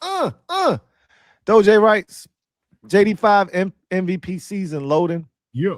And our defense is going to help him with the sacks and the turnovers. He is going to have countless scoring opportunities from our defense flipping the field. That is the key right there. Something that he has not been afforded in his 2 previous seasons here. And we really haven't seen a quarterback benefit from that here in Washington, is the defense creating turnovers, flipping the field, creating more opportunities. Like, could you imagine in 2024 with the way that this offense was so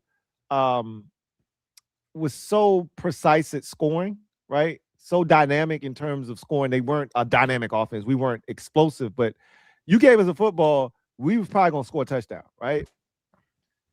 Imagine if they would have given them more opportunities by forcing turnovers. Imagine if Jaden would have had shorter fields. What's a short field, man? Imagine Jalen Lane with more than 8 punt return attempts last year. What damage you could have done. Facts.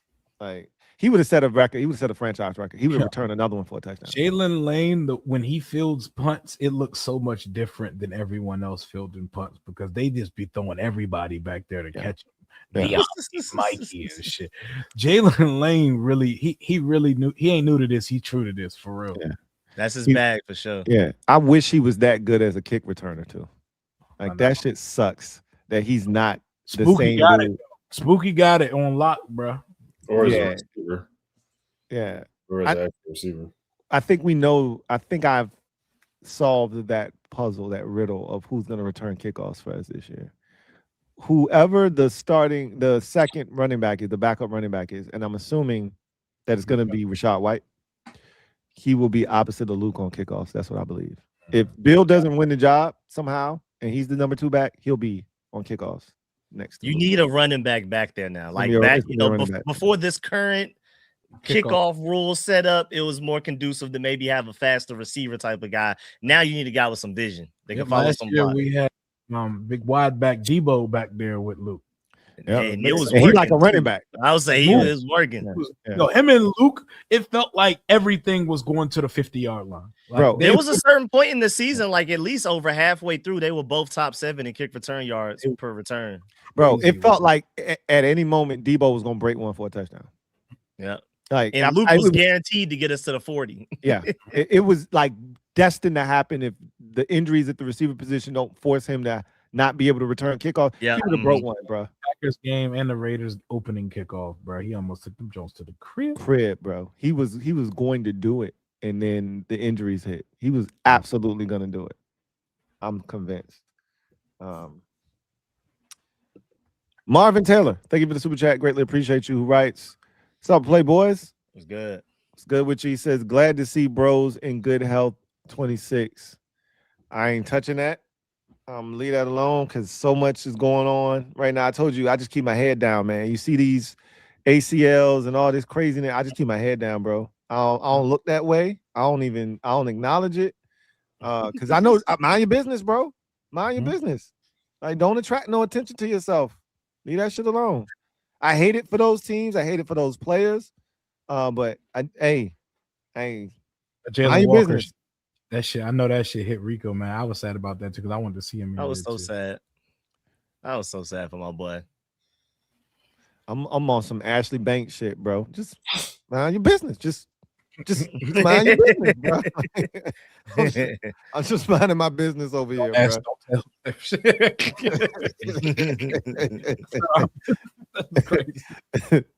That's all I'm trying to do over here, man. Last year, I feel that, man.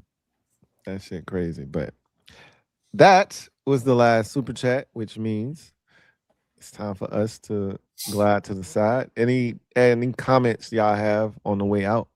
Did y'all see Trey Instagram post? Yes, we did. Yes, I did. Did y'all see it? Do y'all know what I'm talking about? Briefly saw it. Acting like he healthy. He posted his little photo dump wearing the uniforms with the song "I'm Back" on it. You know, I'll wait till we hear Dan Quinn say that all his markers have been hit and the ramp up started. But we got to get hit before practice even start, before DQ even hit the mic. We got to get the Kane Madrano. Trey Amos has been removed from the PUP list. We got to get that, like Ed, because Ed is the king of the early morning Commanders posts in the group text. So Oh yeah, I woke up to the Fabian Moreau shit yeah, because of Ed. Ed gonna drop that joint the on link. Thursday, because that's when they told us we're getting the update about Amos and them. So Amos and Trustway. Hopefully we get Trustway back too. Yeah. So we're gonna see, because he told us this before and it was not true. So we're gonna wait and see. But Ed is gonna be the one to put the link in the he probably got some good news. One of the trainers or someone told him some like, yeah, you're gonna be back very soon. You're good to go, man. He looked like he ready though. Like just seeing him out on the field with his teammates, like, he looked like he ready to get out there, man. So we're after midnight now, bro. We're 7 days away from joint practice, bro. We're one day away from Hall of Fame game. And if I know everybody on this panel ain't gonna watch it, but Hard Knocks started last night. Oh, it did. That's right. I forgot you said the joint. We ain't on it. You lost me. Go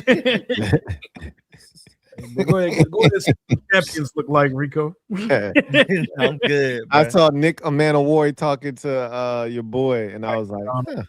Yeah, I was like, huh. My soccer friendly's kicking off. I got some soccer to catch up on. I'm too good. Is a psycho. I love this dude, man. Yeah, he is. That man ain't got a wife or baby on his desk, bro. All he got is business, bro. I don't bring that family shit to work. We about winning in Seattle, boy. I love it, bro. That's a Georgia dog right there. That's why got a wife, a dog, a baby, nothing. You leave bro. all that love shit out the building, bro. We here to win Super Bowls, bro. I love that psycho shit right there, man. That man got a damn Rex Ryan quote in the office, but not his family. That's a coach right there, bro. That's the type of goddamn coach right there, boy. Rex Ryan said that, and he was right. I was dog shit when he said that, but we learned from that. We grew from that. He got that in the office, not a wife or a child anywhere. Whatever motivates you, man. We all motivated in different ways. Love it, man. I say we ain't put. I can't even remember a coach that we've put into the NFL that was like successful. So we really pride ourselves on Mike McDonald. That's about it. I mean, shouts out to the new Cleveland Browns. I can't remember his name right now, but he was only with us for he won our championship with us, but he doesn't feel like a Georgia dog. Like Mike McDonald went to Georgia and everything too, so it's a little different. And that's it. It's Todd Monken and Mike McDonald. That's all we got that I can think of. Ravens fans are crashing out, bro. They was like, man, they effed this shit up. He should have been in Baltimore. He should have. They are crashing. Is he doing a good job with the Cleveland Browns so far? Like they feel like they miss him? No. I'm not talking about Todd Monken. You talking McDonald was supposed to. Oh, because he was the defensive coordinator. Yeah. Oh yeah, they let a lot of people leave a year earlier. Yeah. 2 years earlier. They let several people leave. That's crazy. Yeah, that's bad. You're getting weird vibes out of Ravens camp too. Shit that you aren't used to hearing out of Ravens. It doesn't sound good like at all. Doyle, Lamar dynamic. I've seen some weird shit coming out about that. Even the Lamar shit is wild. Like the whole Lamar discourse right now is even wild about. Weird, I mean, the Zay Flowers contract was crazy. Like I was like, what the F, bro? Bread, bro. It's a good time to be a first round pick that produced enough to get to your next contract, because whatever the going rate is, niggas gotta pay that shit. They gotta pay it, bro. I think yesterday we saw so much bread just be tossed out there, bro. Darnell Wright. Zay Flowers, Bijan Robinson. Darnell Wright. Yeah. Like second contract stage already, bro. That's insane. That was quick. That was fast. That was the one that got me like, whoa, it was we that far ahead. Yeah. Time flies, man. That one got me. Time flies. Now, we're about an off season away from talking Jaden Daniels extension. So and that money's gonna be stupid. It's gonna be absurd.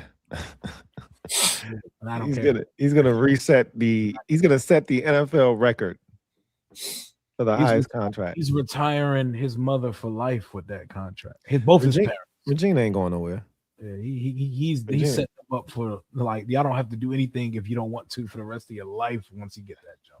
Hey, we gotta get out of here. Ed's starting to go cross-eyed. We gotta get out of here, man. Fighting for his life down here. Ed fight for his life. We got one Hey, more super. One more Yeah. We super. got one more. Oh man. All right. Shut up the cruise control, man. Disabled park hopper.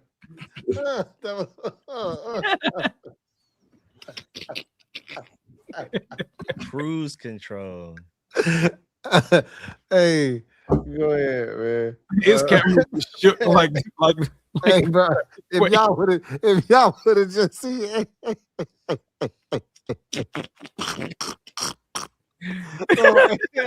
It was fighting for his life. the Ed cam. Hey, Cam. Yo, Ed's eyes was going cross-eyed. Niggas look like shit. Ed, man. Oh man, shout out to our guy. Ed was fighting, boy. He fighting a good fight. You got to get that neck pillow, man. Our strongest soldier. Disabled art rapper. Thank you for the double up. He writes, coaching staffs should be treated like players. Find out who works with the team and get rid of the ones who don't, in my humble opinion. I mean, I think that's what the offseason is for. Finding out if everybody I don't know if we've ever seen a situation where you put a staff together and 2 or 3 of the dudes don't get along and you fire 1 or 2 of them. I don't think we've ever seen that. Trouble or do something fireable. Yeah. Lose your job on some that type shit. It just be like if dudes don't get along, then it's just like dysfunction within the building. And then you don't hear about the shit until it implodes.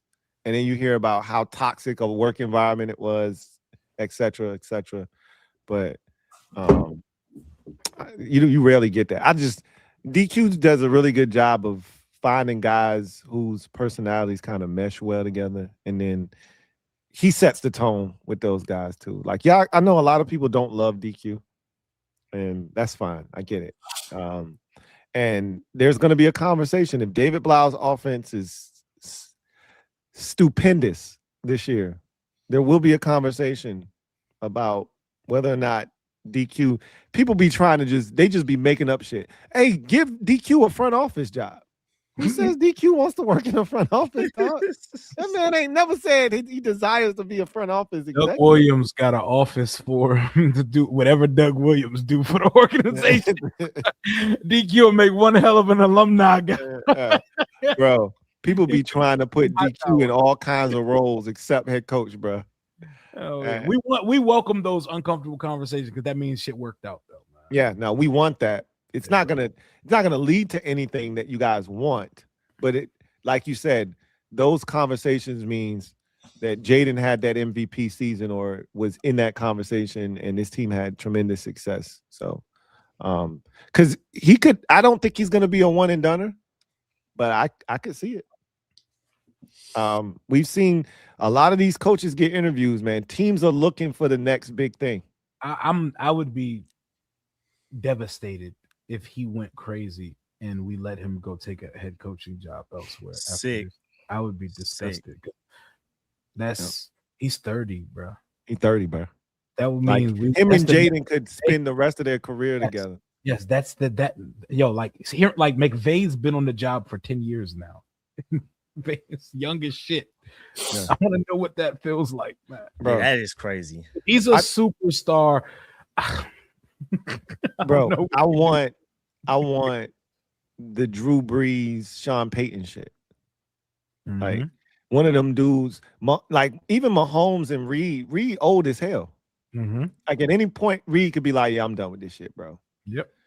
Like you want a young boy, like we know he ain't going nowhere no time soon. He's a superstar. He will be if he is like that and Jaden is like that. They are spending the rest of Jaden's career here, right? But again, that's a conversation for another day. And we want that to be a conversation. Like we want it to get to that point. Like they crush his job to that point that you have to be like, oh man. Yeah. Somebody said I was looking the whole time, bro.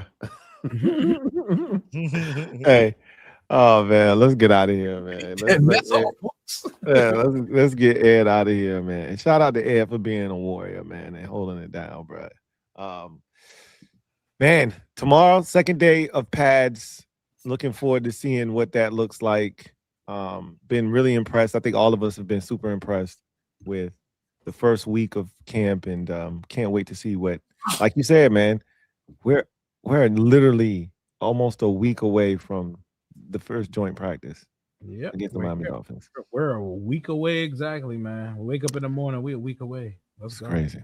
So that's gonna do it for us. Y'all know what it is, man. Mhm. If you come at these Kangs, you best not miss. Yes. Till next time. And hit them with the neck pillow, bro. Let them know what time it is, man. Come on, man. Made it at 1 a.m. We are Made it to 1 a.m. with Ed putting on the neck pillow. That means we are officially out. Yeah, we gone, man. Trying to go iron this mattress. Vacuum the roof.